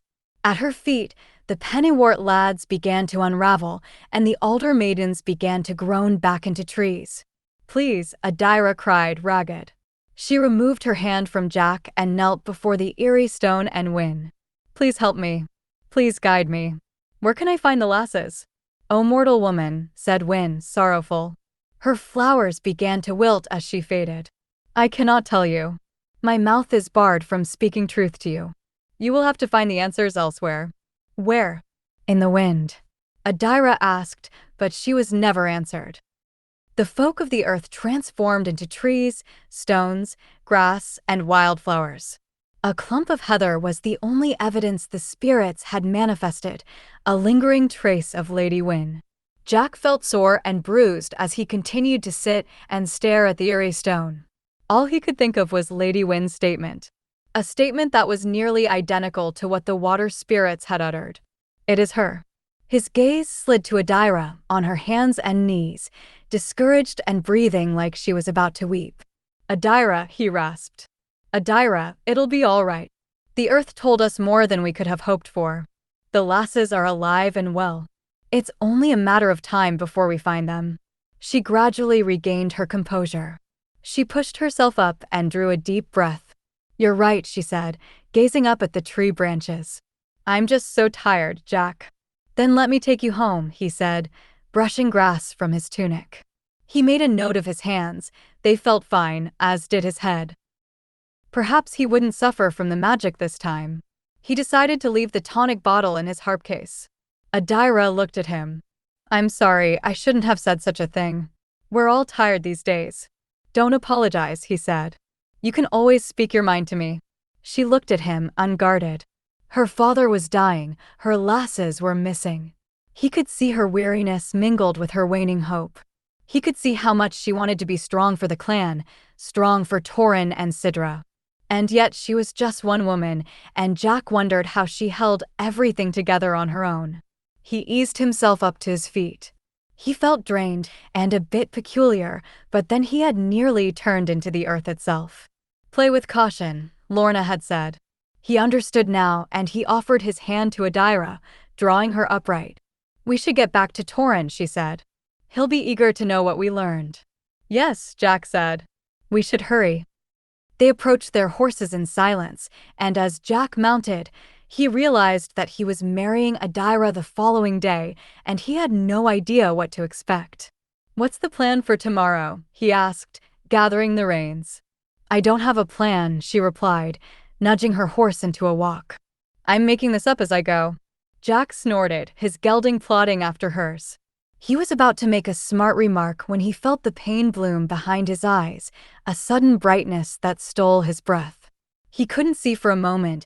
There was nothing more than the agonizing sheen of lightning coursing through him, and he scrambled for his harp case. His hands were beginning to ache, as if he had set them in snow for hours. Adaira was saying something.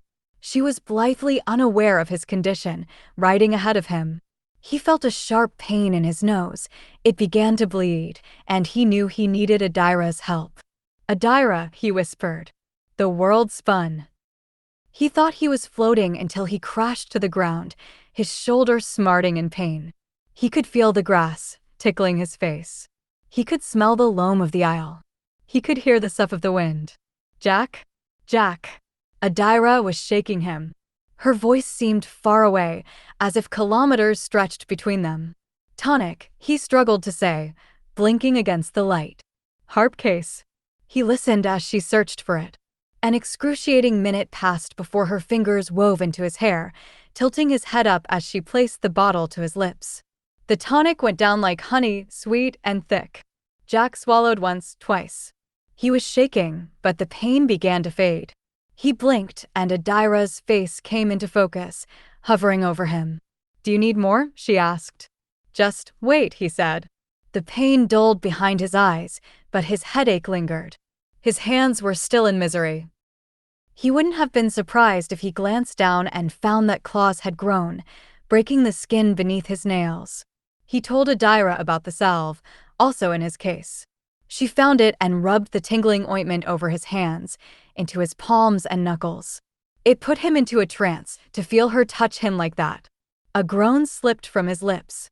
He didn't know how much time passed until he felt restored, but when he could at last behold Adaira clearly, he saw she was furious. You foolish, irresponsible, infuriating bard, she said. You should have told me. Jack sighed, leaning against her. He could feel the warmth of her, seeping into him, and he eased his head to her lap. Adaira, let's not fight about it. I'm trying to make sense of your reasoning. To withhold something this vital from me. Jack didn't know how to answer her. Was it his pride? His fear that she might forbid him from playing? The realization that he was a hypocrite? The desire to find the lasses, no matter the cost he had to pay? Adaira's silence prompted him to glance up at her. Her face was furrowed in pain, and he knew she was thinking back to her mother. He watched as she made the connection in her mind. All those years my mum played for the spirits in secret, she began softly. I never realized how much it cost her, but I should have. She and your father kept those dealings private, Adaira. There was no way you could have known. But there were strange moments when she would fall ill, Adaira continued. I remember she was always sick in spring and autumn, burning with fevers, her hands full of aches. She would be in bed for days and would always tell me it was just the change of weather and she would be better soon. Jack listened, and it felt like a bone had cracked in his chest. He hated to see her sadness, the way the truth was hurting her. But before he could draw breath and speak, Adaira turned her eyes to his, softly touching his hair. I never should have asked this of you, she whispered. This music, it's not worth your health, Jack. He nearly lost his train of thought beneath her caress. If not me, then who? He managed to counter. You know as well as your father does that the East needs a bard. The spirits only require a song twice a year. I can easily do that, Adaira. She fell silent, her hand still in his hair. Jack watched her, but she was far away from him in that moment, lost to her thoughts. I'm sorry, he said. I should have told you, but I didn't want it to interfere with finding the lasses. Adaira sighed. Your health is important to me. Surely, you can understand that. I thought I could handle this, he said. On my own. A flicker of emotion passed over Adaira's face. She understood the need to hide pain and perceived weakness from others. Is it just when you play for the spirits? She asked. Yes. I'm fine when I play for the clan. Adaira made no response, but she was watching the breeze pass through the trees again. Jack sensed her thoughts. They needed to call the spirits of the wind. They had no choice in the matter, as the earth hadn't been as forthright as they had hoped, and Jack knew Adaira would put the clan above his health. This was no surprise to him. He understood this reasoning and had expected no less when he had agreed to become Bard of the East. Yet Lorna had never played for the wind. They were the highest of the folk, the most powerful. Jack had a terrible inkling they not only knew where the girls were being held, but had also sealed the mouths of the other spirits. Jack would have to compose his own ballad for them, and he shivered, wondering what it would do to him. If the earth had nearly swallowed him whole, how would the wind react to his music? If this trade with the Breccans is successful, Adaira said, if we can forge peace for the Isle, then perhaps we will finally see a day when there is no cost to spin magic. When you can sing for the spirits without pain, and Mirren can weave without suffering, and Una can make blades without anguish. Days ago, Jack would have scoffed at such a notion. But he was changing, and he felt it like a tide rising within him. "What have you done to me?" he wondered as his gaze traced Adaira. "Where should we get married?" she asked, tugging on his hair. "I suppose we should settle this now, since it's happening tomorrow." The abrupt change of topic nearly made Jack laugh.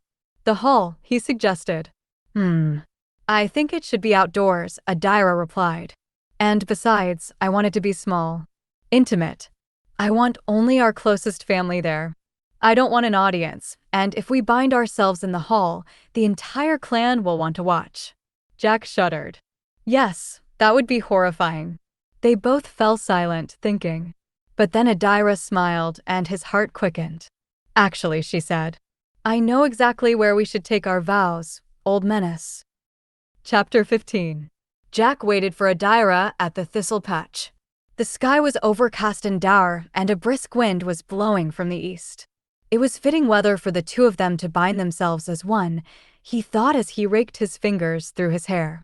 There was only a faint trace of pain in his hands thanks to Sidra's medicine, but his head was aching, and he hadn't slept the night before.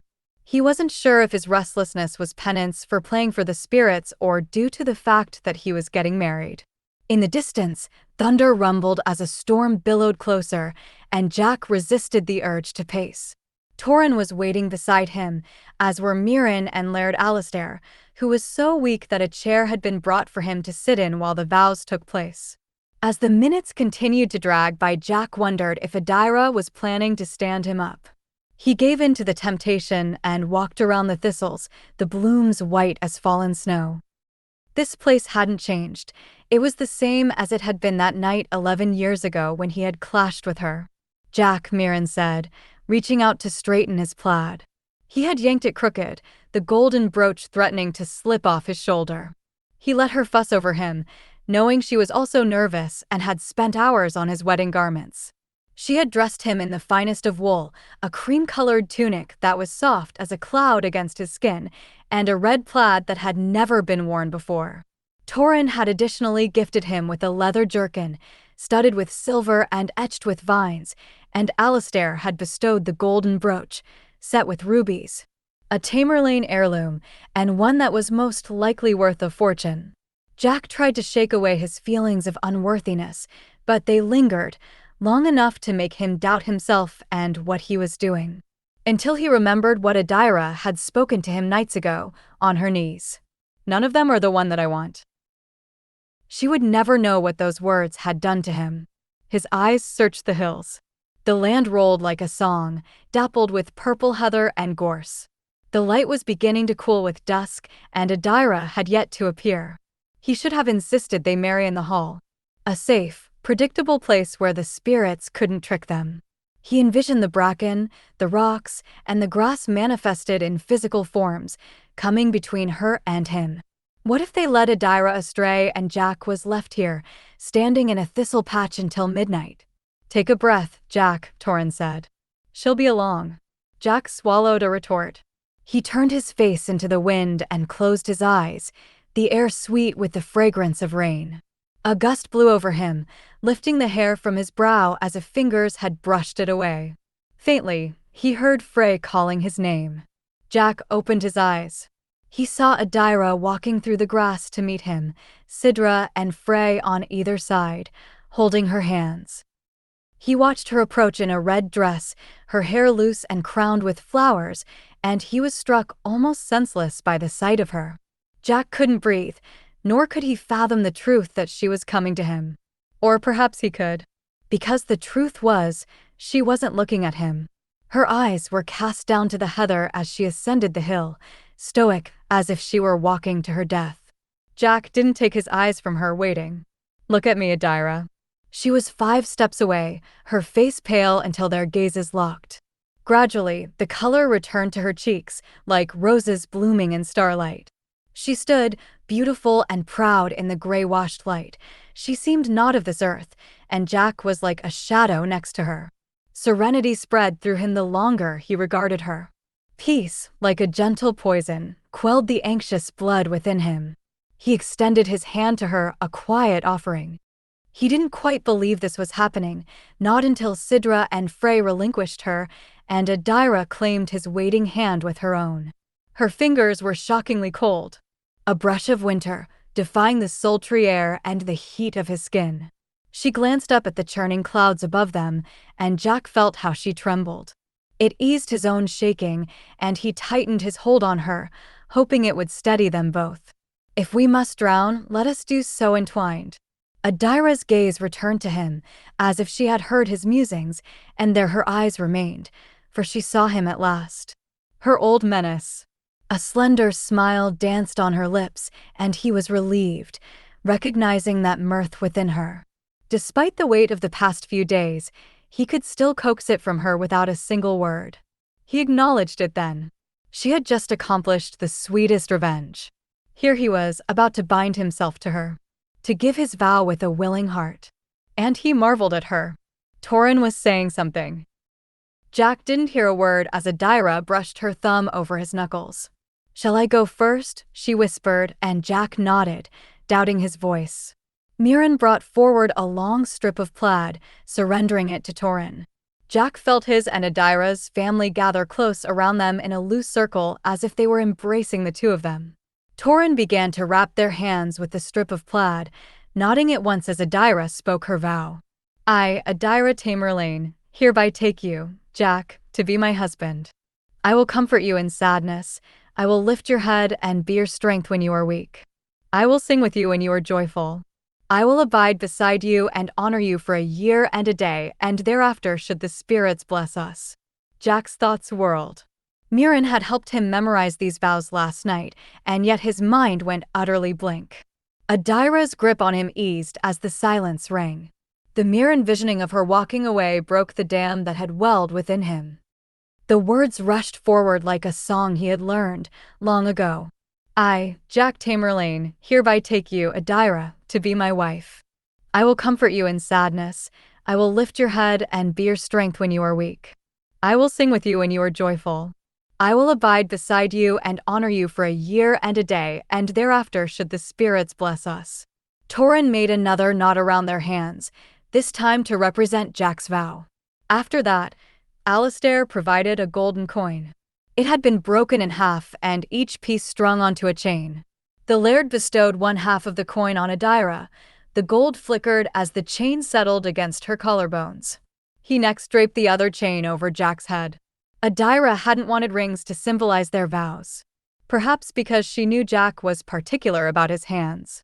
But the truth was that Jack hadn't cared for either one ring or half coin until he listened to the chain settle and felt his piece of the coin rest close to his heart. He was glad to have something tangible to portray his promise to her. "I hereby pronounce you bound as one," Torin declared, and a cheer rose from Frey. "Would you like to seal your vows with a kiss?" Jack felt Adaira's hand stiffen in his. He watched her eyes narrow as she slightly angled back, a graceful warning. They hadn't discussed this, but it was evident that it was the last thing she wanted. Jack hesitated only a moment before he lifted their bound hands and kissed Adaira's knuckles through the plaid. It was over and done with. It had scarcely taken 5 minutes, and Jack felt weak in the knees when he thought about how much his life had just changed. His mother was kissing Adaira's cheeks, and Sidra was squeezing his arm, and he didn't know what came next. They weren't sharing a bed, they weren't partaking in a wedding feast. "I don't want a celebration," Adaira had said to him the day before. "The days are too heavy, too somber for such things." "Shall we return to the hall?" Alistair asked, rising from his chair with Torin's assistance. "Aye," Adaira began, but then frowned. "Duh, I said I didn't want a feast." "Adaira," the laird said, his voice a gentle rasp. "You are my only daughter and the heiress. Did you think you could escape a handfasting without a little celebration?" Adaira glanced at Sidra and Torin. "The days are too dark for such things." "The days may be dark," Sidra said, "but that doesn't mean you shouldn't feel joy. We want to celebrate with you. And perhaps your bard will play a song for us, Audie?" Torin added, brow arched as he met Jack's gaze. Jack wasn't prepared to play for the clan. But everyone was suddenly looking at him, and he realized that he had secretly been waiting for such a moment. "Yes, of course," he said, anxiously touching his plaid. "Then let us go. "Before the rain comes," Torrin said. Their small party began the walk back to the castle. Jack was surprised by the congregation that had gathered in the courtyard. At the sight of his hand bound to Adaira's, cheers rose. He didn't stop. He led Adaira to the hall, forging a path in the crowd. He was only aware of her, how cold her hand was in his. How close she walked at his side, her crimson dress fluttering with each step. The sigh that escaped her. Flowers rained down, soft and fragrant, catching like snow in their windswept hair. The moment Jack and Adaira stepped into the hall as husband and wife for their celebration feast, the storm finally broke. He took his place beside her at the laird's table on the dais. Their hands were still bound by two stubborn knots, his left hand and her right, and Jack studied their fingers, entwined and hanging between their chairs. "Eager to untie us, Bard?" Adaira asked, and he glanced up to see she was watching him, a tilt of a smile on her lips. "Should I be?" "No, not yet. We're supposed to be bound until I take you to bed, but I'll have to break with tradition and untether you long before then." Adaira indicated the dais, where Jack saw Lorna's grand harp, waiting to be played. That was their last moment of peace. The clan began to flood the hall as the storm raged beyond the walls. Conversations and laughter rose, loud as the thunder that rattled the windows. It was warm and muggy and damp and boisterous and joyful, and Jack felt overwhelmed by how suddenly his life had become woven tightly with so many others. Dinner was delivered from the kitchens. Platters of salmon, fresh oysters, scallops, and smoked mussels were laid out on the table alongside venison with rowan jelly and slow-roasted lamb with preserved lemons. Bride's pies were carried out next, small mince pies made of calves' feet and mutton, apples, cinnamon, currants, and brandy. There were bowls of colcannon, a dish made of cabbage, carrots, potatoes with brown sauce butter, fritters, barley bannocks, and oatcakes. And then the desserts arrived, almond flurry and pudding, sponge cakes and creams, honey cakes, shortbread, and meringue with berries. Jack had never seen so much food. His stomach still felt knotted from the vows, but as soon as Adaira began to fill her plate, he followed her lead. He promptly discovered there was no time to eat. Everyone wanted a moment to speak to Adaira and her new groom, and Jack had no choice but to endure it and let his food grow cold. One at a time, the people stepped up to the dais to bow to them. Some were genuinely thrilled and delighted, some tried but couldn't hide their puzzlement. Some regarded Jack like he was a mainlander. He endured it all and spoke little, leaving the conversation to Adaira. There was a lull, and Jack finally had the chance to stuff his mouth with a few scallops. He suddenly felt Adaira's grip tighten on his hand, slightly, as if she didn't mean to alert him but couldn't help it. He glanced up to see a young man ascending the dais. He was handsome, his complexion ruddy from wind and sun. His hair was blonde, cascading in soft waves, and his eyes were the startling green of summer grass. And those eyes were for Adaira and Adaira alone. He bowed deeply to her, his hand over his heart. Jack instantly noticed the dirt that stained his fingernails, even though his knuckles were raw, as if he had scrubbed them for hours, trying to wash the grime away. When he lifted his head, he stared across the table at Adaira, and his gaze was hungry, full of longing for her. A cold, unexpected pang went through Jack. "Adaira," the young man said, and her name was like a song, a promise. It was the sound of one who had shared many moments with her, one who knew her intimately. Adaira stiffened. Her voice was hollow, emotionless. "Callan." Callan swallowed. He was nervous, standing before her. But he smiled, and Jack's dread only deepened. "It's been a long while since we spoke." Adaira said nothing. Her face was guarded, but her hold on Jack tightened. Jack cleared his throat. "I don't believe we've met." Callan spared him a glance. "Forgive me, but our paths never crossed before you left for the mainland. I'm Callan Craig." His eyes wandered back to Adaira. "And what do you do on the Isle?" Jack persisted, tracing Adaira's fingers with his own, hidden like a secret between them. "I dig trenches and harvest peat. Backbreaking work that no one on the Isle wanted to do. The sort of labor given to men who had committed crimes and fallen out of grace." An awkward silence welled between the three of them. Jack couldn't think of anything else to say or ask. He could only wonder what Callan Craig had done to doom himself to the marsh. Jack could even smell it on him, the pungent odor that no amount of water and soap could wash away. "How are your wife and daughter?" Adaira finally asked. She was polite, just as she had sounded to every other person she had spoken to that night. But there was more to her words. A reminder, a warning. Callan stared at her, a spark of remorse in his eyes. "They are well, heiress. My wife sends you her felicitations and hopes you will have a very happy marriage. Give her my gratitude then." Callan bowed again and descended the dais. As soon as his back was turned, Adaira reached for her sparkling glass of summer wine and drained it. Jack said nothing, but he watched her from the corner of his eye. "Are you all right?" he whispered. Adaira fumbled for the amber wine bottle that sat between them on the table. She poured herself another glass and held it to her nose, breathing in its ambrosia. "I'm quite well," she said, her gaze fixed absently on the crowd. Jack also looked over the hall and saw that Callan Craig had situated himself at a nearby trestle table, where he could continue to regard Adaira, unhindered. Jack felt his lip curl, but he hid it behind a long draught of wine. He set the empty glass down with a clunk before he tugged on Adaira's hand, inviting her to look at him. "Untie me," he said. She stared at him, as if hesitant to let him go now that he'd made his earnest request. But she conceded and stood, pulling Jack up after her. The mere motion of her rising hushed the exuberant conversations, and every eye was drawn to her. "My good people of the East," she began with a smile. "I'm breaking with tradition this evening and cutting my groom loose long before bed, so that he may reward us all with a little celebration music." She turned to Jack and unknotted the plaid that bound them, an intimate gesture that provoked whispers in the crowd. The clan's attention shifted to him as he walked to where Lorna's harp waited on the dais.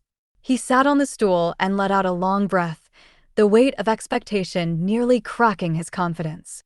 But he could see Mirren and Frey sitting in the crowd nearby. Laird Alastair, Torrin, and Sidra. Una and Ailsa and their son and daughter. This was home to him, these people with their enchanted plaids and dirks, with their laughter and weeping and stories and fears and dreams. They were his clan, and he belonged among them, even though he had returned as a stranger. Jack positioned his hands on the strings and began to play a joyful song. His notes reverberated in the hall, full of life and merriment, but it did nothing to ease the storm that stirred within him.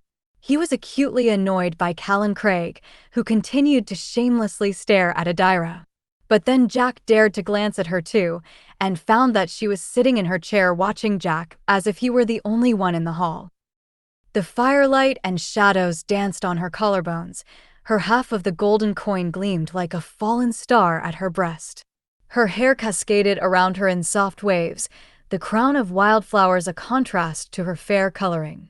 He was struck by her sharp beauty and missed a note with his left hand, but recovered quickly. He didn't think anyone had noticed. Save for Adaira.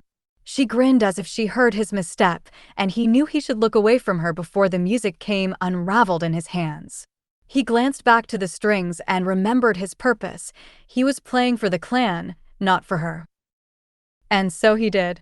Frey had been overcome with all sorts of feelings the entire day. Ever since she had joined Sidra to walk Adaira to the thistles, witnessing her brother marrying the heiress. She was terrified it was a dream, that she would wake up and discover that all of it, even Jack's return home, had been her imagination. But nothing prepared her for the moment when he played for the clan. She sat on the bench beside Mirren, so eager that she bounced on the balls of her feet. The moment his music touched the air, the hall seemed to wake. Frey noticed the tapestry colors becoming vibrant again, and the carvings in the timber beams seeming to stir with sentience. The fire burned higher in the glazed hearth and in the torch sconces, and the shadows danced low and gentle. The owl was stirring, coming to life. Frey was transfixed by its awakening, and she could almost swear that she felt a rumble beneath her feet, as if the stones were basking in the sound of Jack's music. His song ended all too soon. When he was begged to play another, he did. He played 3 songs in all, and to the last one he gave his voice as well as his notes. Frey was overcome with pride. A roar of applause filled the hall when Jack reached the end. Frey jumped to her feet and clapped. She could feel the fervor in her teeth, and she wanted to tell everyone, "That's my brother. That's my brother." Especially when Jack rose and bowed to the clan and everyone in the hall stood to honor him. Frey noticed Mirren had tears in her eyes again, as she had the first time she heard Jack's music. She wiped them away before they could fall. It was the happiest Frey had felt in weeks. She had been so afraid when her friends began to go missing. Girls she went to school with. Girls she sometimes passed in the city or on the road. She wanted them to be well. She wanted them to be found. Listening to Jack's music, Frey's hope was restored. She didn't quite understand how, but her brother's music was going to save them. Adaira was weary of the revelry. The feast began to dwindle. The fire began to burn low. She had wanted no celebration, no dancing, no games, no toasts at her handfasting. She was still surprised that her father had managed to arrange a feast without her knowing. But perhaps her father and Torin had planned it together, if only to have Jack play for the clan. Because Adaira had felt it, the shift in hearts. The clan feeling the balm of Jack's music, the peace and light suffusing the gathering. She still felt his music echoing in her bones hours later. She glanced sidelong at him, noticing his eyes were bloodshot. "Shall we retire?" she asked and held out her hand. He nodded and entwined his fingers with hers, as if he had been waiting for it. "Torin and Sidra and a few other couples are going to follow us to my bedchamber," Adaira explained in a low tone as they stepped down from the dais. "It's tradition, you know. They're supposed to stand outside the door until you and I consummate the marriage, but I've already told Sidra not to linger once we're inside my chamber. All this is to say, don't let their presence alarm you." Jack had no chance to reply to her. The crowd cheered to see them walk the aisle of the hall, whooping and throwing a few lingering, wilted blooms upon them. Adaira walked through it with a smile, but she was relieved to leave the hall behind. Sidra and Torin followed them, as well as Una and Ailsa and several other married couples. She hurried to guide Jack up the stairs. They were almost to her quarters, and she would at last be able to breathe. Ailsa, who was like an aunt to Adaira, teased her for the rush. Adaira glanced over her shoulder, boldly saying, "I have waited long enough, I think." Jack coughed. He was certainly embarrassed. Adaira didn't dare look at him. The couples laughed, save for Torin. At last, the entourage reached her bedroom door. Adaira opened it and all but yanked her new husband over the threshold behind her. She thanked the couples for their escort and shut the door. It was only her and Jack now. No more prying gazes, no more skeptical eyes. No more conversations and questions and scrutiny. She slumped against the wood inside, meeting Jack's gaze. Her flower crown sat crooked on her head, and her bones felt heavy as iron. She waited until she heard Sidra usher the group of witnesses away from her door before unwinding her fingers from Jack's. Then she walked deeper into her room, massaging the heel of her hand. Jack awkwardly remained where he was. "You are welcome here, Jack," said Adaira, stopping by the hearth. A fire was burning, casting a rosy, inviting hue over the chamber.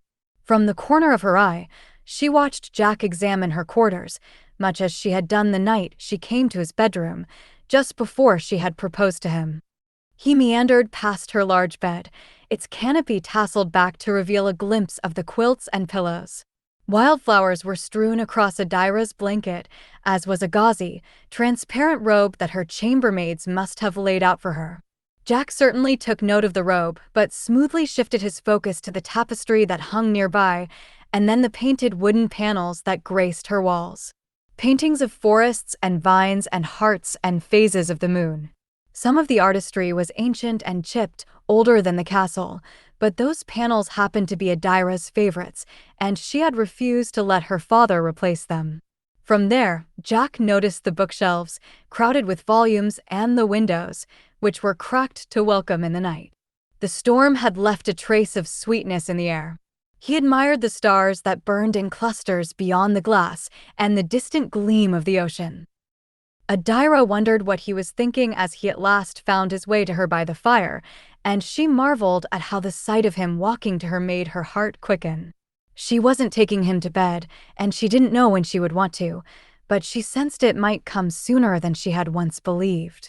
She busied herself pouring 2 glasses of red wine, flavored with fruit. She gave one to Jack and said, "That wasn't so terrible, was it?" He took the cup from her and didn't smile, but his voice was husky with mirth.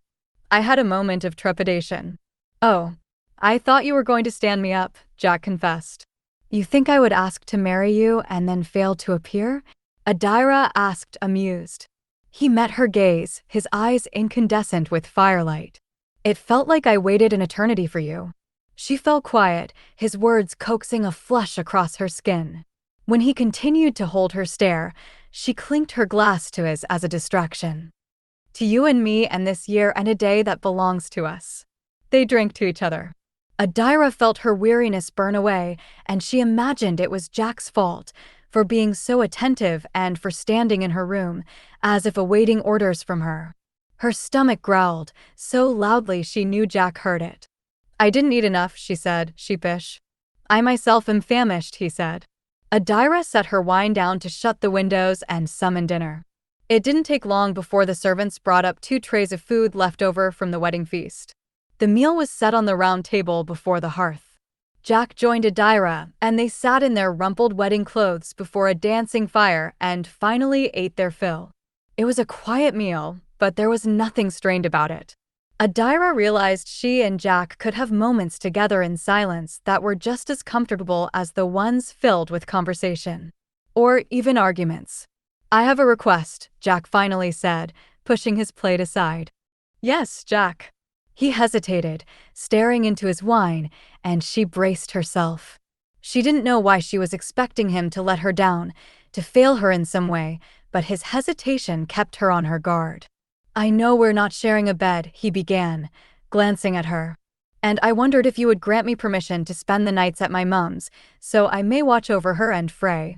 Just until we solve the mystery of the missing lasses and justice is served. I am yours by day, but come night. I would like to stay with them." His request caught Adaira by surprise. She softened when she saw the worry lining his face. "Yes, of course. Do you want to go to them tonight?" "No," Jack said with a slight laugh. "I'm fairly certain my mum would skin me alive if I turned up to sleep in my old bed on my wedding night. She would no doubt think me a terrible lover to you, and then word would spread, and no." Adaira smiled. "Ah, I see. Then would you like for me to send a guard to stay with them tonight?" "I've thought about it, but no. Because if you grant such a thing for my sister, then you would need to grant it to every lass in the East. I don't want any special favors because I'm bound to you." "I understand your reasoning," Adaira said, "but if you change your mind, let me know. And you don't need my permission to go stay at your mum's." "Don't I?" he countered, looking at her. "You're my wife and my laird." "So I am," she whispered. "How did this come to be?" He smiled, as if he felt the same awe. "I haven't the slightest inkling, Adaira." They fell silent again. "There is something else I would like to ask you," Jack said, breaking the quiet. She knew what it was. She had been waiting for it, and she could hear it in his voice, a tremor of uncertainty. Adaira exhaled a long breath, her gaze straying to the fire. "Ask me, and I will answer you, Jack." "Who is he?" "He being Callan Craig." Adaira rubbed her brow, only to remember she still wore her flower crown. She drew it away from her head and set it on the table. "You don't have to tell me if you don't want to," Jack said. "He was my first love," she began. "I was 18 and lonely. I was still struggling with my mother's death, and Callan was there. I fell for him, quickly, recklessly. I was naive and believed every promise he gave me. He was all I wanted, and I thought I was enough for him, that he loved me as I loved him. I soon realized I didn't know him as well as I thought. He was dishonest and sought to use me to get into the guard. And when that didn't work, he tried to bribe his way there, which Torrin and my father settled by sending him to work in the marsh. At first, I was tempted to defend him, until I learned I was not the only one he spoke promises to. But alas, hearts are made to be broken, aren't they, Bard? If they must break," Jack said, "then they break and remake themselves into stronger vessels." "Spoken as one who has likewise had his heart broken," Adaira countered. Now Jack was the one to glance away from her, into the mesmerizing safety of the fire. Adaira thought he wouldn't speak, even as she longed to know the events of his past. But then he opened his mouth and began to breathe words. She was a fellow student at the university in the same year as me. We had a few classes together. I noticed her long before she noticed me. And then one day she heard me play the harp, and she began to speak to me, more and more. My feelings ran deeper than hers. She loved my music more than she loved me, and at first I couldn't understand what I was doing wrong. But then I realized she had always loved music. It was something that would forever challenge her, something that would never fade or age or betray her. It sadly wasn't the same for me, though. I struggled to earn music's favor. It was forced upon me in the beginning, and even when I had attained a portion of it, I never felt worthy of its beauty. But I'm rambling. The moral of this long-winded tale is that I realized music would always be more important to her, so I tried to turn myself into stone, to not feel anything. But now I realize that it is better to live, to feel and have a clean break than be half dead and cold, cracked from resentment. I'll drink to that, Adaira whispered and lifted her cup. Jack clinked his glass against hers, and they both drank. It felt like a garment had slipped away between them, as if to utter and confess was the first step to healing, to putting broken pieces back together. She could see more of him now, the mist-laden years when he had dwelled on the mainland and she had roamed the Isle. They sat for a while longer in companionable silence, and when the fire began to die, Adaira rose. "I've kept you up far too late," she said, brushing the wrinkles from her wedding dress. "The trade is tomorrow, and I should let you rest. Come, I'll show you to your room." Jack made for the door, but Adaira cleared her throat, catching his attention. "You and I have a secret door that connects our chambers," she said with a crafty grin, lifting a latch in one of the wooden panels on the other side of her room. Jack's eyes widened as he watched the secret door creak open, leading into a shadowy corridor. Adaira stepped into the secret passage, ducking beneath a curtain of gossamer. Jack followed her. The short corridor led to a door that fed into his chamber. Adaira opened it and let him take the first step into his new room. It was similar to hers, wide and spacious with painted panels and bookshelves, a hearth that had almost extinguished into embers, and a bed with a grand tapestry for a headboard. "Does this suit you?" Adaira asked. "More than enough," Jack said, glancing at her. "Thank you." She nodded and began to draw the door closed. "Then sleep well tonight, Jack." She shut the panel before he could respond, but she stood there for a moment and drank the shadows of the passage, thinking how strange life was. How different her days were bound to be now, with him on the other side of this secret corridor. Jack stood in his new room. He stared at the bed, it was far too grand for him, and walked to the desk, where parchment was stacked.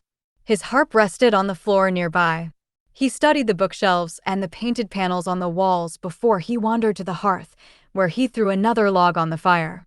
He succumbed to the nearby leather chair and felt a restless pang of longing. It had been quite some time since he had composed music. On the mainland, his compositions had gravitated to sorrow and laments, to doomed ballads. But he wondered what his notes would sound like here on the Isle. How they would form now that he was home.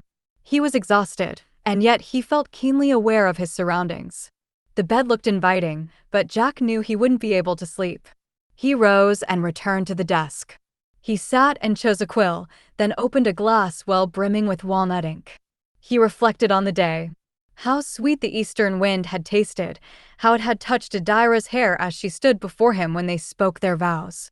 He envisioned wings, gliding over the hills, beating against the stars, stealing words and carrying them across the heather, chasing rain and dancing with smoke. Slowly, he remembered years he had once longed to bury. Jack began to write a song for the spirits of the wind. Chapter 16. It was sweltering by noontide, a hazy, sun-drenched day for the first trade to take place between east and west.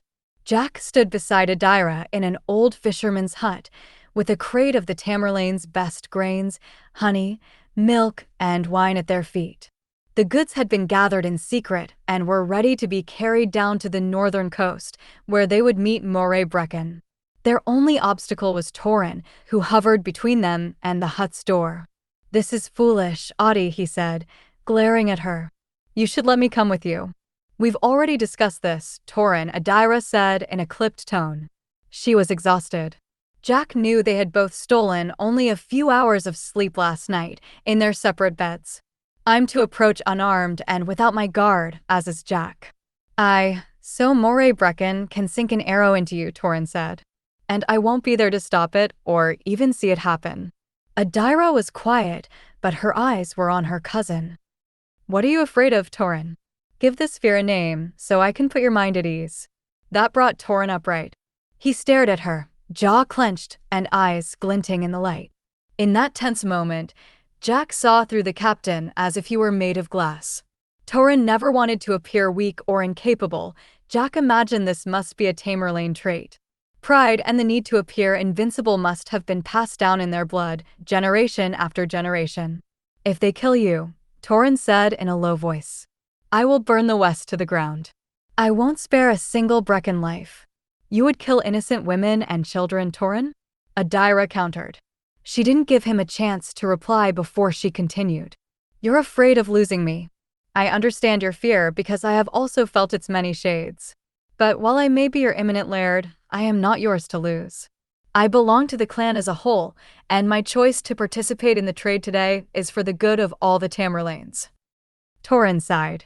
"Audie, I'm also going to find an answer we are desperate to know," she said, touching her bodice, where the last arena flower had been tucked away in a vial. Torin's scowl only deepened. He knew what she inferred. "Did Sidra put you up to this?" "Sidra has given me advice I desperately needed," Adaira said.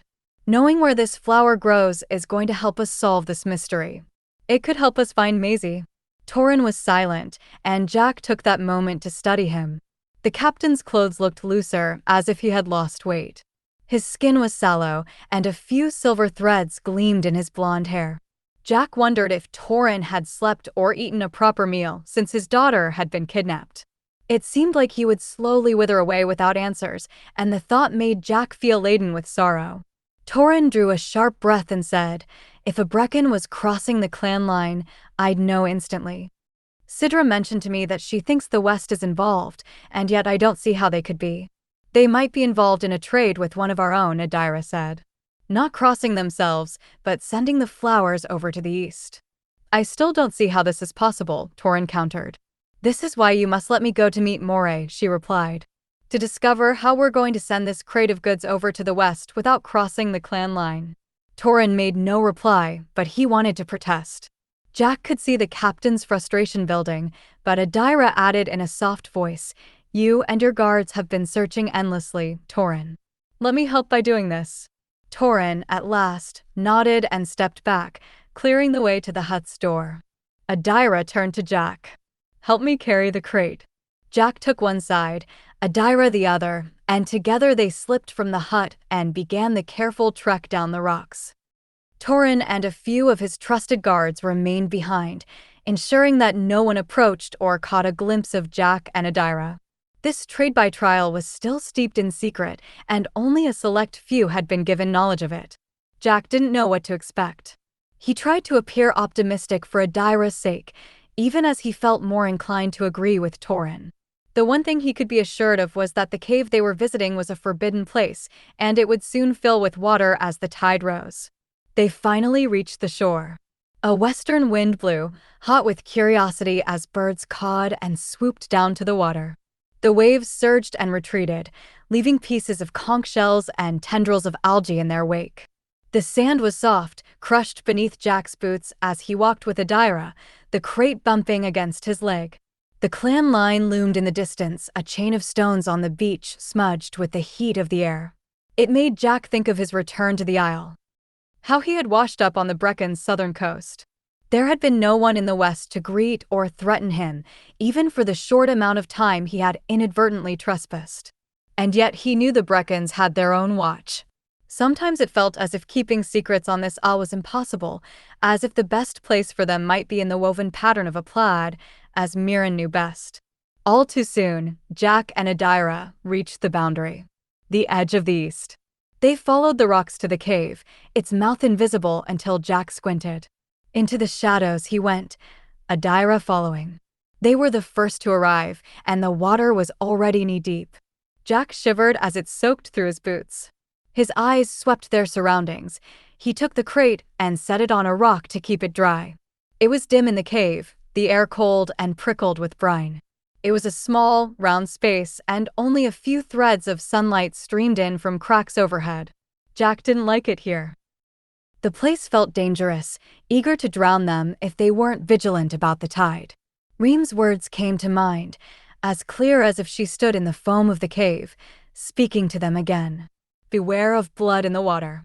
Had the folk of the tide seen a glimpse of the future? Had they anticipated that this meeting would take place here and sought to give a warning to Adaira? Jack shifted his weight, uneasy. The wait for Moray's arrival felt unbearable. Trying to ease his worries, Jack studied Adaira. He had scarcely given himself a moment to look at her that day. It had begun so madly with covertly preparing for the trade. But his eyes traced her now.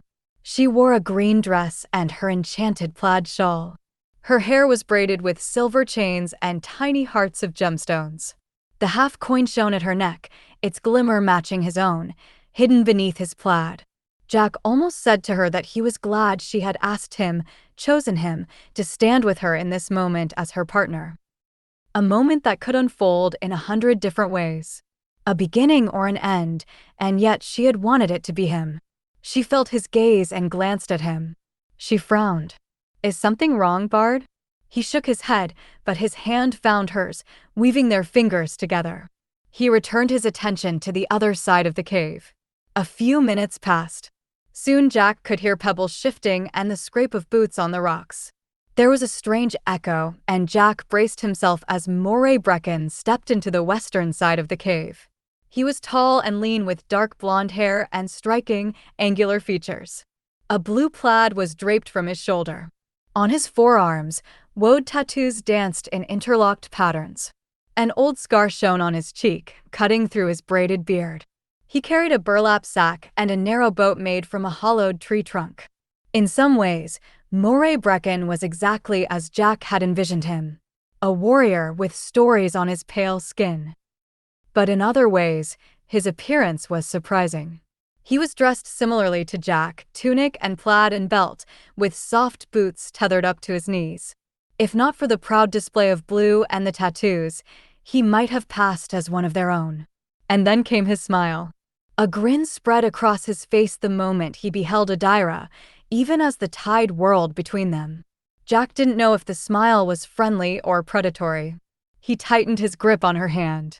"Heiress," Moray said. His voice was rough at the edges, resonating in the cave. It reminded Jack of splintered wood. "At last we meet face to face." Heir of the West, Adaira greeted him. "Thank you for coming. This is my husband, Jack." The Breccan's eyes shifted, meeting Jack's stare. "A pleasure," Moray said, but his gaze returned swiftly to Adaira. She was the one he was interested in, and Jack felt his stomach knot. "Is it not odd to you, heiress," Moray said, "that you and I have breathed the same wind and walked the same isle, swum in the same tides and slept beneath the same stars, and yet we have been raised as enemies?" Adaira was quiet, but Jack could feel her draw a deep breath. "Our isle was divided long ago by the decision of one of my ancestors, as well as one of yours. I have hope that Cadence can be restored, and I believe this trade is the first step to seeing the balance return. We have brought the best of the East as a sign of our goodwill. This is only a prelude to what we can offer your clan should peace be upheld. And we are grateful for your benevolence, Adaira," said Moray, and he sounded genuine. "Likewise, we have something to give to you, in hopes that it will be a worthy enough exchange." "Then let us make the trade," Adaira said, but she hesitated. She couldn't cross the line lurking beneath the water, and neither could Moray. Or, Jack supposed, they physically could, but doing so would sound alarms to both sets of guards. To Torin, pacing on the hill, eager for a reason to arrive, and to Moray's guards, who Jack surmised were also not far from the coast. "I've thought long about how we could safely partake in this first exchange without stepping foot off our lands," Moray said. "Hence, this cave and this boat. I will put my goods in the boat and pass it over to you.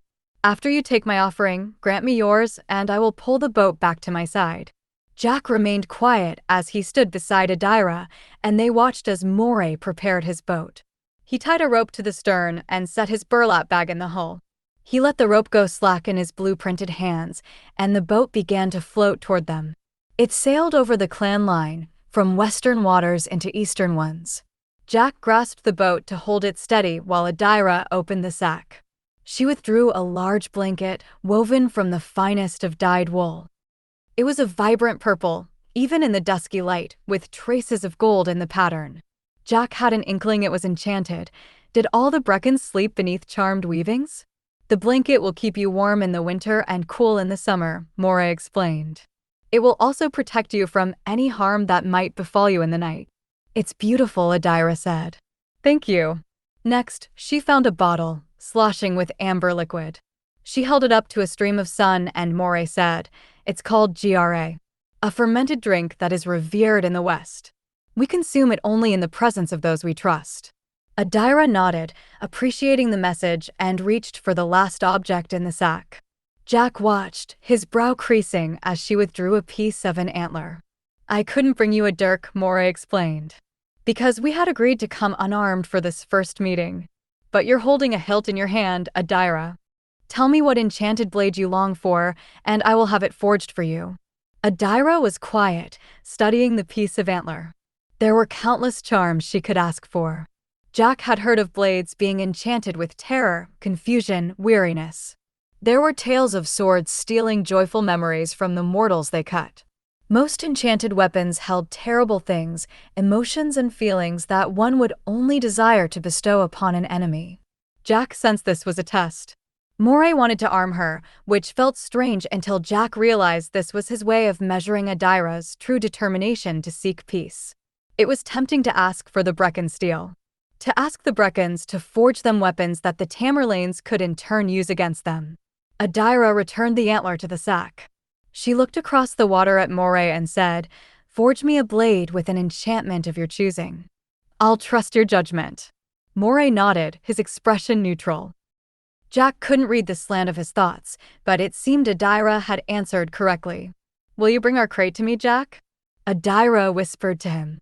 Jack nodded, gathering the blanket and the bottle of GRA.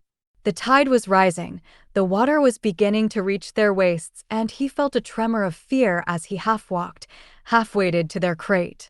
He set Moray's offerings on the rock and took the box in his hands, bringing it to Adaira's side. She felt the rising tide as well and quickly loaded their resources into the boat. A sack of oats, a sack of barley, a jug of milk, a jar of honey with a comb, a bottle of blood-red wine, a taste of the East. "All right," Adaira said, and Moray began to pull the boat back to him. He touched each of the offerings, and when he glanced across the water again, a smile had warmed his face. "Thank you, Adaira. This is generous of you and your clan," he said. "Now I would like to ask when you can visit the West. Both my mother and my father are keen to meet you and learn more of the trade you dream of." No further preamble. This was the heart of the matter. Jack was tense, waiting for Adaira to speak. He still didn't think the visit was a good idea. Even if he was with her, there was only so much he could do to protect her.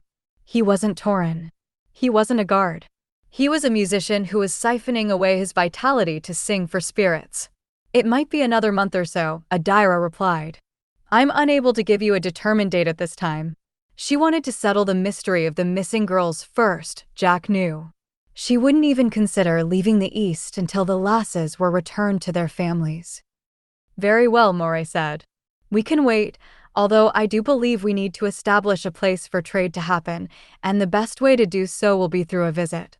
I don't think we can continue to pass goods back and forth in this cave." "No," Adaira agreed. "I do want to see the West and your people. But perhaps you could visit us first." "Yes," Jack thought.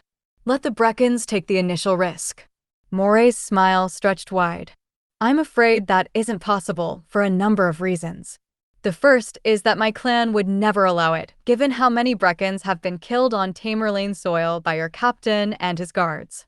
But if my people see you come to us first, Adaira, it would diminish that fear."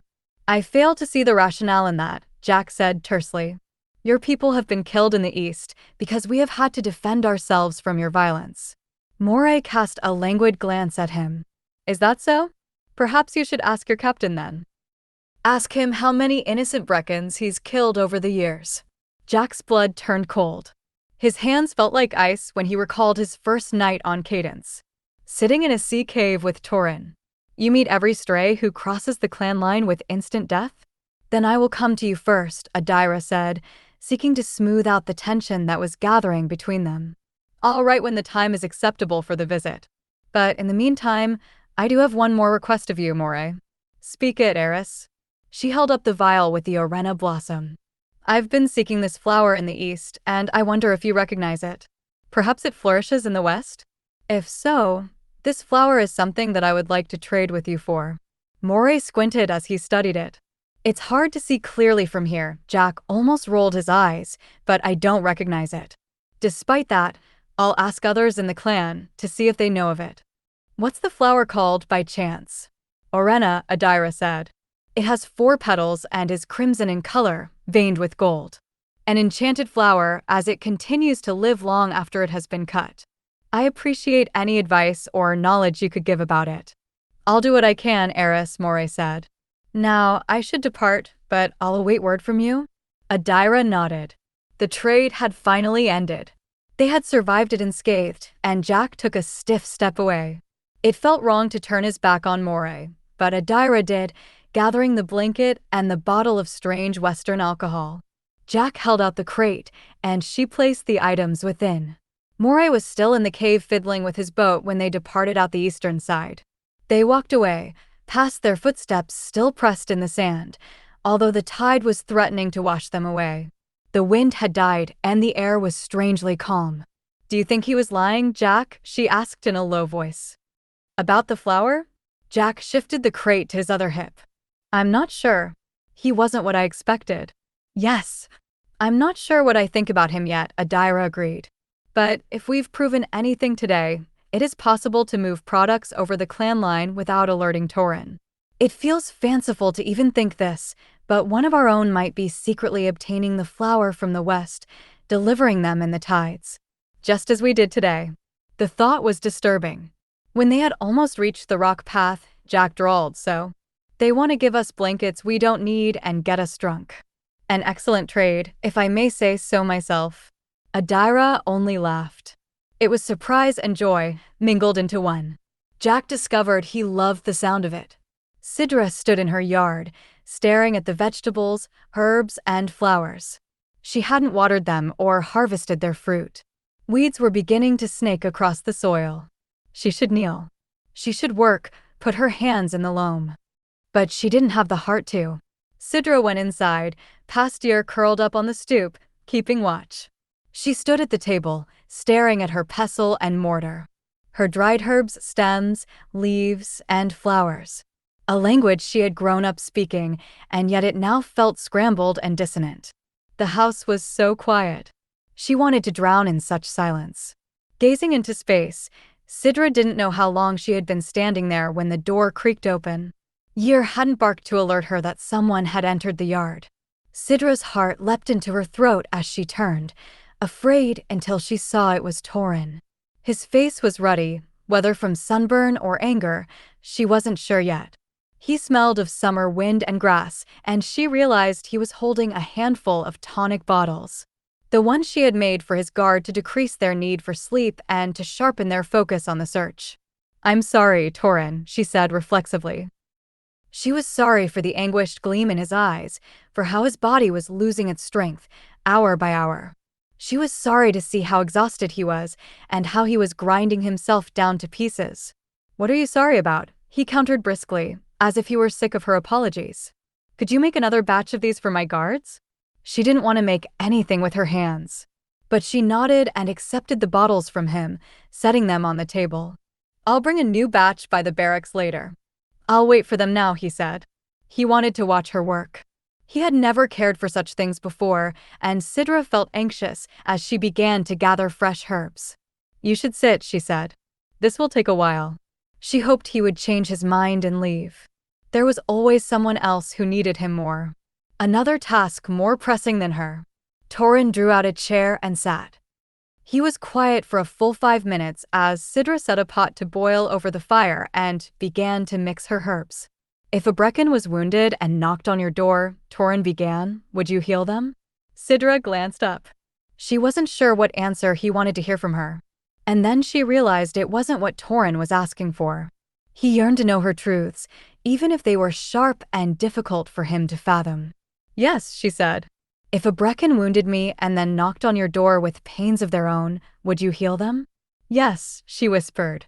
Then you should prepare yourself for it, he said. Prepare yourselves for our enemies, to heal their wounds, as well as the ones they'll give to us in return. It's imminent. What are you speaking of, Torin? The trade that you advised my cousin to go forward with? It happened today, and according to Adaira, it was a success. She now wants to establish a permanent trade with the Breccans, as if one good encounter can wash away all the terror and raids they've bestowed upon us for decades. And this is a terrible thing? That your cousin dreams of peace. Torin leaned forward in the chair. I don't think the Breccans truly want peace. I think they want to drain our resources to weaken us before they overtake the East. Sidra swallowed. Did they recognize the arena? Torin's eyes darkened. No, which means we are no closer to solving this mystery than we were a day ago. I wish you would trust me to do my job, Sidra. She was angry now. Her blood was simmering. He had not only accused her of giving Adaira ill advice, but dropped an innuendo that she was meddling in affairs that didn't concern her. What is this really about, Torin? She asked, slamming her pestle down on the table. Tell me honestly. She had never been one to raise her voice. They had never argued like this. And while she seemed to burn, he withdrew into ice. Everything I've built with my hands is about to come undone, he said in a low, hoarse voice. I've been charged to protect the East, to give up my own life for it if necessary. It's how I was raised. It's why I have this scar on my hand. I've given all of myself to this endeavor. I've surrendered so much of my time, so much of my devotion, that I often feel as if I can give you and Maisie nothing more than scraps of me, when you both deserve so much more. His words caught her by surprise. Her fury waned, leaving ash in its wake. The truth is, my hands are stained, Sidra. I've craved violence, and I've drunk willingly from its cup. I've beaten the men who trespass over the clan line, beaten them until they cower and yield. And those who don't? I've ended their lives without a moment of hesitation. I've slit their throats and pierced their hearts. I've stolen their voices and dropped their bodies into the sea, as if the water could wash away my deeds. Sidra was silent as she listened, but her heart was pounding. So when you speak of peace, he said, when Adaira speaks of peace, I'm unable to see it.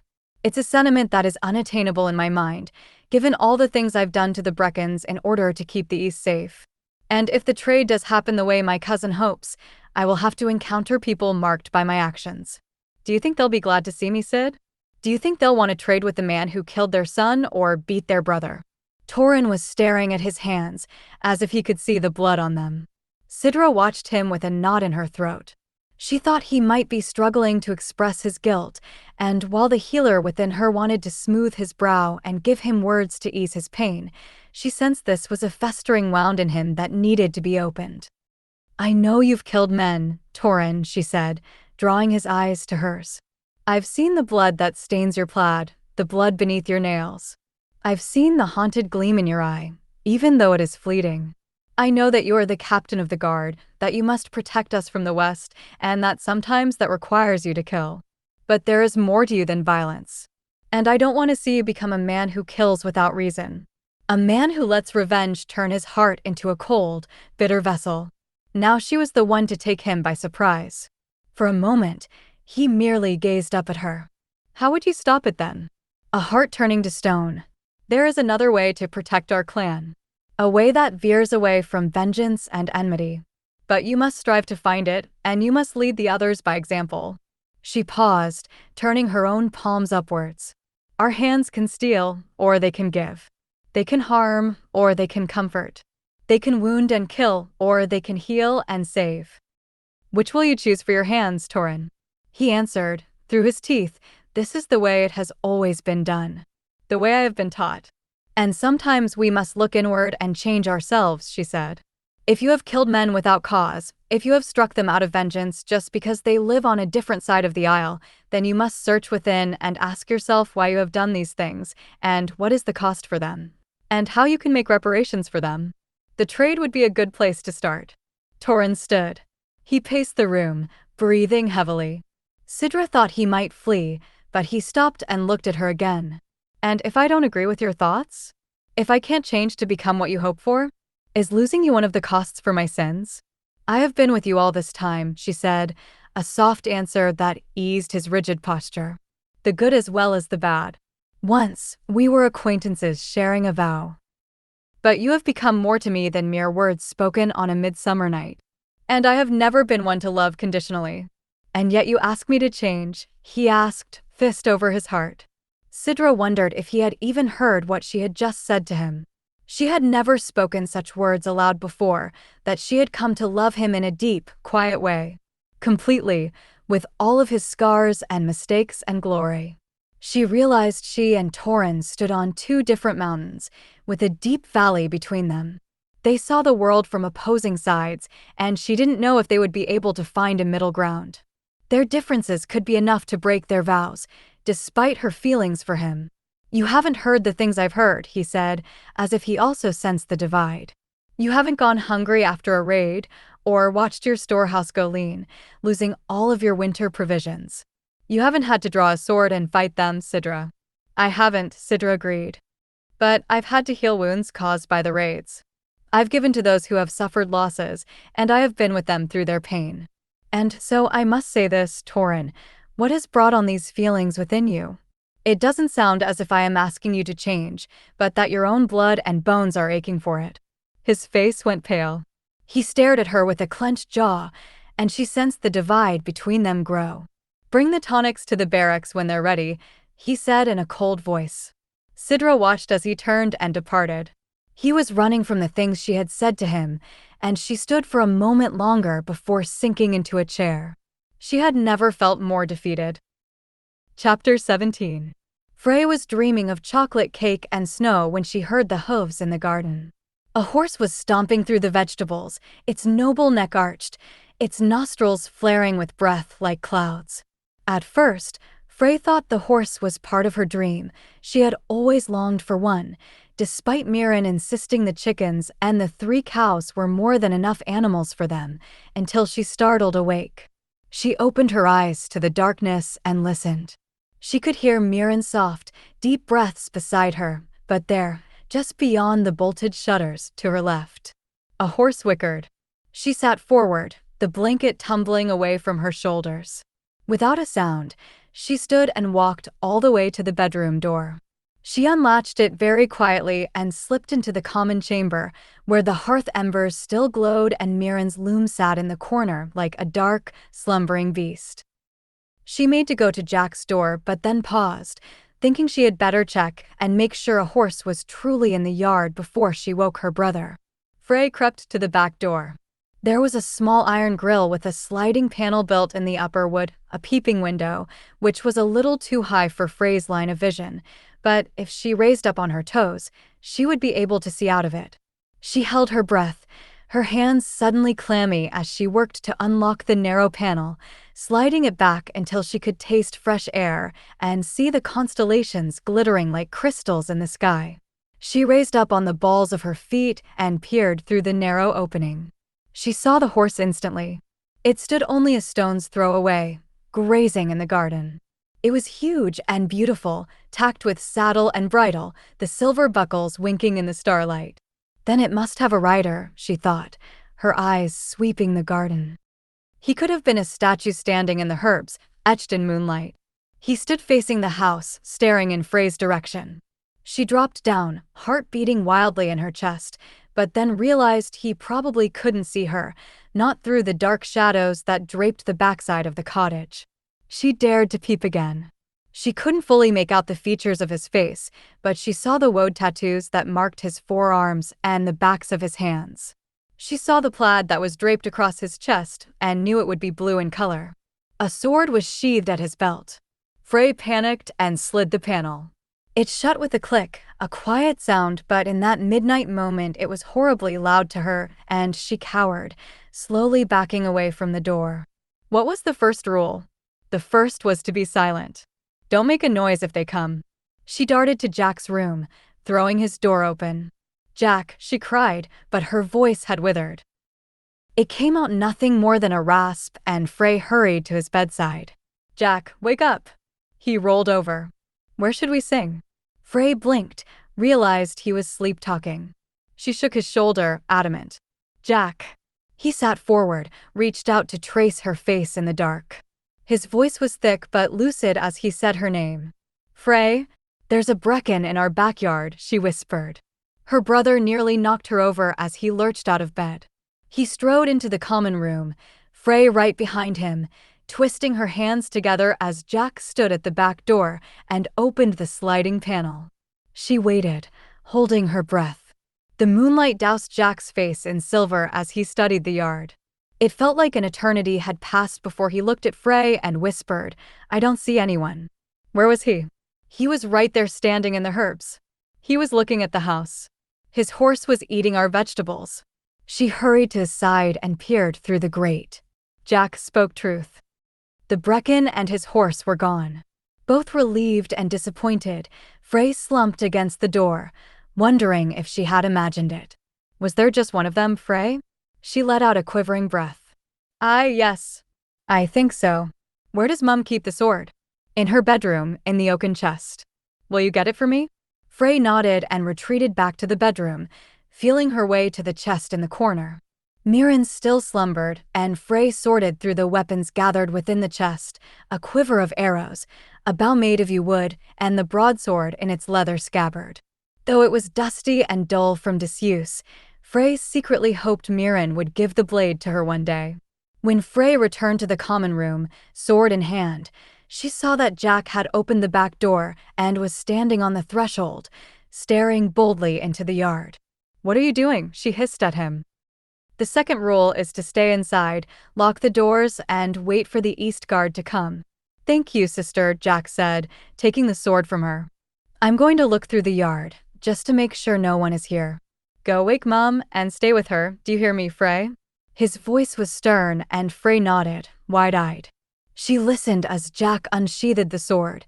She could see the blade drink the moonlight, and the moment her brother stepped into the yard, she panicked again. "Jack, please stay inside," she begged, even though she felt a strong urge to follow him. Jack only spun on his heel in the dirt, lifting a forefinger to his lips. "The first rule. Don't make a sound." Frey swallowed the knot in her throat and watched as Jack silently stepped through the garden, searching. She strained her eyes in the dark as she watched him, anxious until she heard Mirren's soothing voice speak behind her. "It'll be all right, Frey." She jumped and turned to see her mother directly behind her, her eyes wide as she, too, watched Jack move through the garden. "I saw a horse and a man in the yard," Frey whispered, and Mirren's gaze flickered down to hers. "He was a Breccan." "Just now." "A few moments ago, Mum." Mirren stepped closer and laid her hands on Frey's shoulders, and it made Frey feel safer. They both continued to watch Jack walk the perimeter of the yard, and Frey finally noticed it. The gate was sitting open, groaning in the sudden gust of wind. That was one of her final chores of the day, to ensure all of the gates were closed. "The gate," she cried just as Jack approached it. "Mum, the gate's open." "I see it too, Frey." "Jack will close it, won't he?"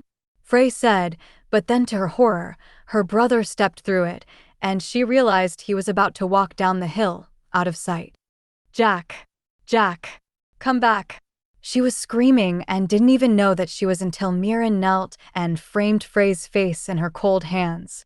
"We must be quiet, Frey. Remember the rules? Jack will be fine. All of us will be fine. We are safe here, but you must be quiet." Frey nodded, but her breaths were rapid again, and she felt lightheaded. "Come, let's make a cup of tea and rouse the fire while we wait for your brother." Mirren shut the back door, but she didn't lock it, and Frey felt torn as she followed her mother to the hearth. Mirren threw a log on the coals and stirred a tired flame to life. Frey struggled to put the tea leaves in the strainer and carry the kettle to the hearth. The water was just beginning to boil when Jack returned, bounding in through the back door, his hair tangled, his face flushed. There was a wild, angry gleam in his eyes. "Jack," Mirren prompted. "I counted 10 of them," he said, grabbing his boots. He stood on one foot and struggled to knot the tethers up to his knees. "They're riding along the valley floor by the river, following the tree line to the north. To the Elliott's Croft, I believe." "Are they going to come here, Jack?" Frey asked, tremulous. "No, Frey. They've passed us by. We're safe." But there had been that one Breccan and his horse, Frey thought with a perplexed frown. What had he been doing? She was certain she hadn't imagined him. "And where are you going, Jack?" Mirren asked in a measured tone. As if she felt nothing, no fear, no relief, no worry. Jack finished knotting his boot tethers. He met Mirren's gaze from the other side of the room. "I'm going to the Elliots. That's 6 kilometers from here, son." "Well, I'll not sit here and do nothing. I'll run there. Perhaps the land will aid me tonight." He glanced down to the sword in his hand. "Do you have another sword, Mum?" "No. A bow and a quiver." "May I use them?" Mirren was silent, but then she looked at Frey. "Go and get the bow and quiver for your brother, Frey." Frey scampered into the bedroom for the second time that night, her fingers like ice as she found the weapons. When she returned, she saw her mother had knotted a plaid across Jack's chest to guard his heart and his lungs. It was enchanted. Mirren had woven it for him years ago, and he didn't look thrilled to be wearing it until Mirren took a firm hold of his chin. Frey knew that meant she was very angry, and stared at Jack, saying, "You wear the plaid and go, or you don't and stay here with us, Jack. Which will it be?" He decided to wear the plaid, as Frey knew he would. She didn't understand why he hated the enchantment so much, and she brought him the quiver and the bow, her heart hammering fiercely in her chest. Jack smiled at her as if it was a peaceful night. It calmed her as he buckled the quiver to his shoulder. He set the sword in her hands. "I'll return soon." And then he was gone. Frey stood by the fire, numb at first until her fear returned, swelling like a wasp sting. The hilt of the sword was warm and heavy in her grip. She stared at it as if she had never seen a sword before. "Remember the third rule, Frey?" Mirren said as she poured them a cup of tea. Frey remembered. The rules brought her back to life, and she walked into her bedchamber yet again and found her own plaid, folded on the bench. Frey returned to the fire and stood before her mother as Mirren wrapped the plaid around her thin body, knotting it firmly at Frey's shoulder. "There," said Mirren. "That's how the guards wear their plaids too." Frey tried to smile, but her eyes burned with tears. She wished Jack had stayed in the house. She propped the weapon on the tea table and curled up beside her mother on the divan, determined to stay awake, listening to every sound, the howl of the wind, the occasional rattle of the shutters, the creaks of the cottage, the pop of the fire. Sounds that made her stiffen, until she set her head on Mirren's lap and her mother caressed her hair, humming a happy song. A song Frey had not heard in a long time. She drifted to sleep, but the stranger with his blue tattoos and his great horse followed her into her dreams. Torrin was standing on the hill between his croft and his father's, desperate for an answer as to where his daughter had been taken. He always began in the place where Sidra had stabbed the culprit, following her descent down the hill until anger burned in his marrow. Sidra had lain here, unconscious for only the spirits knew how long. Whoever this man was, Torrin was going to find and kill him. As he crouched in the crushed heather, he thought about how he would slowly end this person's life. The sky above him teemed with stars and a waxing moon, and he let out a frustrated sigh when suddenly his left hand began to ache, as if he had plunged it into ice water. The throbbing quickly intensified, stealing his breath. Torrin waited for the pain to either subside or expand, counting the pulses. 5 trespassers. He closed his eyes, seeing the place where the Breccans had crossed. The Elliott's Croft. He wanted to be surprised that the Breccans were raiding in summer, the day after the successful trade. But Torrin could only chide himself. He should have expected this. He turned and ran back to the cottage, which was dark. Sidra was staying with Graham at night, to Torrin's immense relief. He didn't want her to be alone, and he couldn't afford to sleep. Only a span of an hour here and there when his exhaustion was debilitating. But he had learned how to push his body to find an unexpected thread of strength even when he felt like he had reached the end of himself. He tapped into that source as he approached his stallion in the byre. Torin tacked and mounted him, then set off at a gallop along the western road, his teeth cutting the wind. When the road curved back to the east, Torin departed from it and rode across the hills, heading directly for the Elliots. The raid might be over by the time he reached the farm, he thought with irritation. He hadn't doubled the watchmen at the clan line yet. Traditionally, he waited to do so until after the autumnal equinox, when the weather began to turn cold. This attack was very unexpected, and Torin felt scattered and unprepared. His eyes watered as the wind bit his face and clawed his hair. A new season of peace, Adaira had said with such hope that Torin had wanted to believe her. But now all he could envision was how foolish he had been to let her put herself in a vulnerable situation, meeting with the Breccan on the northern shore. To let her give up their food and drink. To expose their knowledge of the Orenna flower. His cousin's voice came again, a whisper in his mind. "What are you afraid of, Torin? Give this fear a name, so I can put your mind at ease." A sound slipped from him. His stomach had ached for days now, ever since he had opened his father's door and beheld Sidra, battered and devastated. When he had realized Maisie had been taken. "I'm afraid of losing everything I love." The East, his purpose. The people woven into his life. He had been too proud to say it to Adaira, but he confessed it now as he flew across the hills. He didn't want to think about the ones he had lost, but they rose like specters. His mother, whom he vaguely remembered, whose voice had been gentle but sad. He had been so young when she abandoned him. Donella, once a vibrant soul, had faded in his mind over the years. He had been so defiant when she died. Maisie, his own flesh and blood that he had failed to protect and was currently failing to find. Sidra, who was bound to him by a blood vow. She had arrived home drenched from the curse lock, her eyes searching and lost. "You have become more to me than mere words spoken on a midsummer night." He had retraced that revelation of hers endless times in the past few hours. So much that he felt the groove of it in his thoughts. He had been startled by her confession. He thought her so far above him. He'd never expected to earn her love, and he didn't know how to show her how deeply he felt for her. But Torin didn't have time to think about this. He was almost to the Elliots when a moving shadow caught his attention. It was on the path ahead of him, pressing west. He realized it was a man, running, and Torin unsheathed his sword, urging his steed to quicken his pace. The runner heard his approach and whirled with an arrow knocked on his bow. Torin was preparing to strike when the man lowered his weapon, then tucked and rolled to avoid being trampled by the horse. Torin turned the stallion about, nearly unseating himself in his haste, and his gaze swept the moonlit grass. The man with the bow was easy to find, a thin shadow rising from the ground, brushing dirt from his clothes. "That's the second time you've almost killed me, Torin." Jack's unmistakable, peevish voice. "Damn it, Jack." Torin could have strangled him. "What are you doing?" "I'm going to assist the Elliots." "How did you know they were being raided?"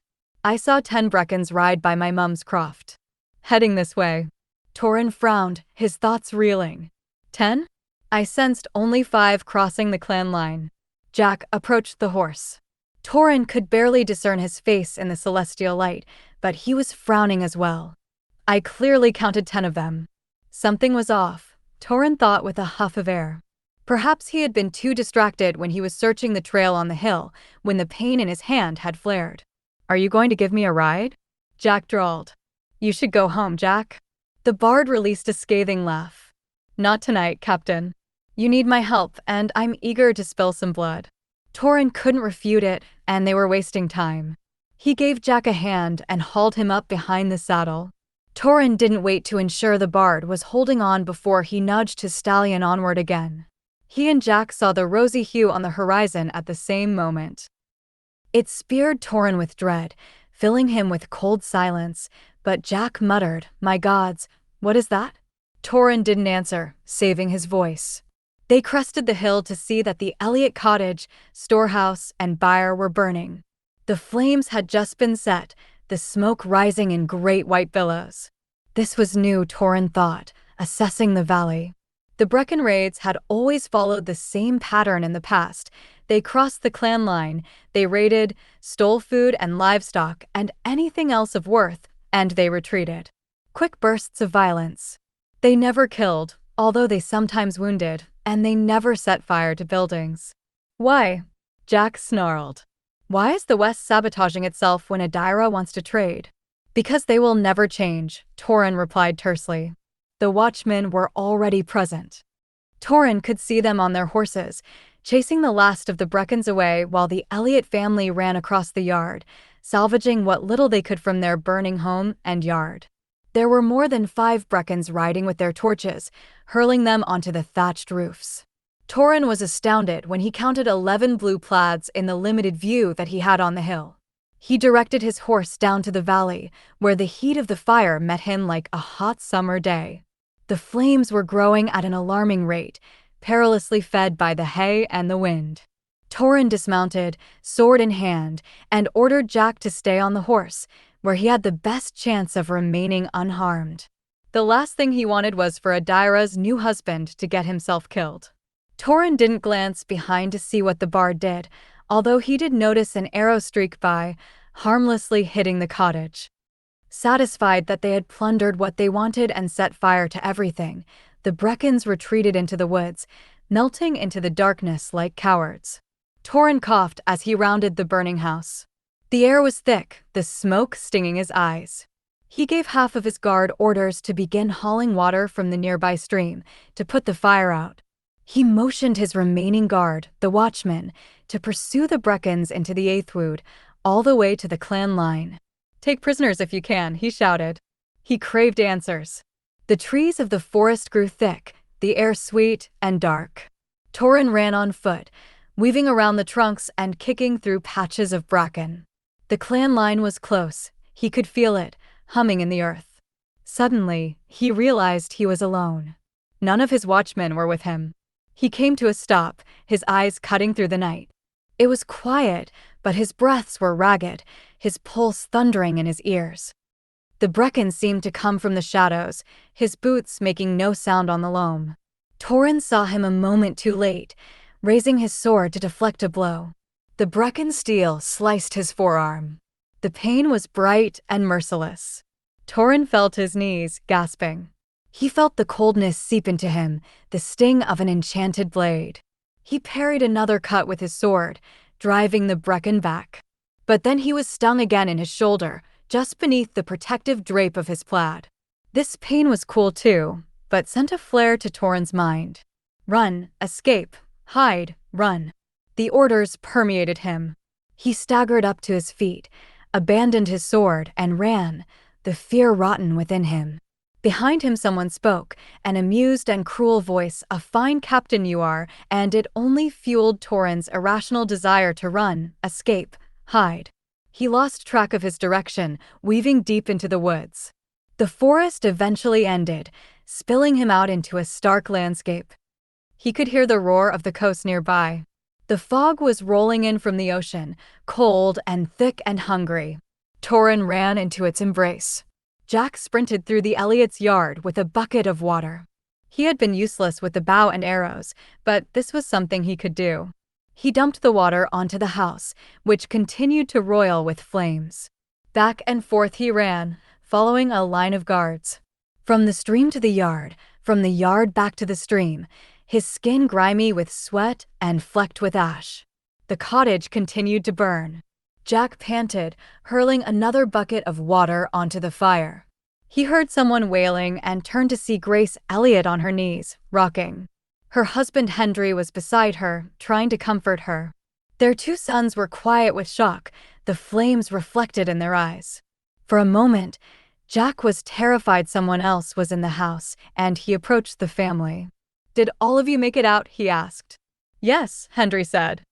"All of us but Eliza. She's missing, though. Hasn't been home in almost 3 weeks now." Jack nodded. His mouth was dry and his eyes stung. The Elliots had salvaged an old cow, but they had lost everything else. Jack stumbled away, his eyes peeling the darkness. His vision was blighted from the fire, but he could faintly see the feud. He wondered where Torin and the rest of the watchmen were and fought the uneasiness he felt, deciding he would keep running to the stream until ordered otherwise.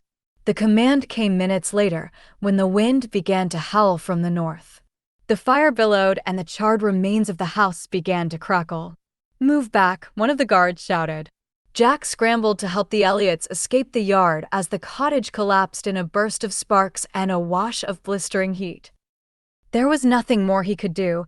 He remained beside the family in the grass and continued to look around, searching for Torin, particularly when a few of the watchmen rode in from the woods. No Breccans had been caught or taken prisoner. All of them had escaped. Torin failed to appear, even as the stars began to vanish. The eastern sky was laced with gold when a few of the guards approached the family. "We're still waiting to hear from the captain, but we feel it's best to escort you to the castle," one of them said. "The laird and heiress will want you looked after until we can rebuild. Come, mount our horses, and we will take you to Sloane." Grace Elliott nodded in defeat, clutching her shawl at her collar. She looked so weary, her eyes rimmed in red as she moved to the closest horse. She was about to slip her foot into the stirrup when she froze. "Do you hear that?" she said, whirling to where her cottage smoldered in a heap. "It's just the wind, my love," Henry Elliott said. He sounded desperate to get her away from the fire and the clan line. "Let's get you up on the horse now." "No, it's Eliza," Grace insisted, pushing away from her husband. "Eliza! Eliza!" The hair rose on Jack's arms as he watched Grace Elliott stride through the grass, screaming for her missing daughter. Henry trailed her, tearing his hands through his hair. "Grace, please. Stop this. Don't you hear her, Henry? She's calling for us." Jack listened. He took a step closer to the ruins. "Wait," he said. "I hear it too." Their party fell painfully silent. The wind was gusting, and the fire was still crackling, but there was a small voice calling in the distance. Shouts rose. The watchmen had now heard it, or perhaps had seen something. Grace and Henry broke into a frantic run to their demolished home. Jack was behind them, the Elliott brothers and the guards in his wake. They darted through the ruins, emerging on the other side of the yard, facing the dark, looming southern sky. Through the languid dance of smoke, Jack could discern a little girl hurrying down a hill. She was coming from the very trail he and Torin had taken to reach the Elliots' croft, the direction of Mirren's lands. Her brown hair was braided with ribbons, her dress was clean and immaculate, and yet her face was crumpled with emotion as she saw her parents. "Eliza!" Grace shouted, sweeping the girl into her arms. Henry and the two brothers gathered around her until Jack could no longer see the lass. But he felt the weeping, the joy, the wonder as the family was reunited. Slowly, he sank to his knees, overcome with the bewildering realization. A missing girl had been found. Eliza Elliott had come home on the heels of a raid.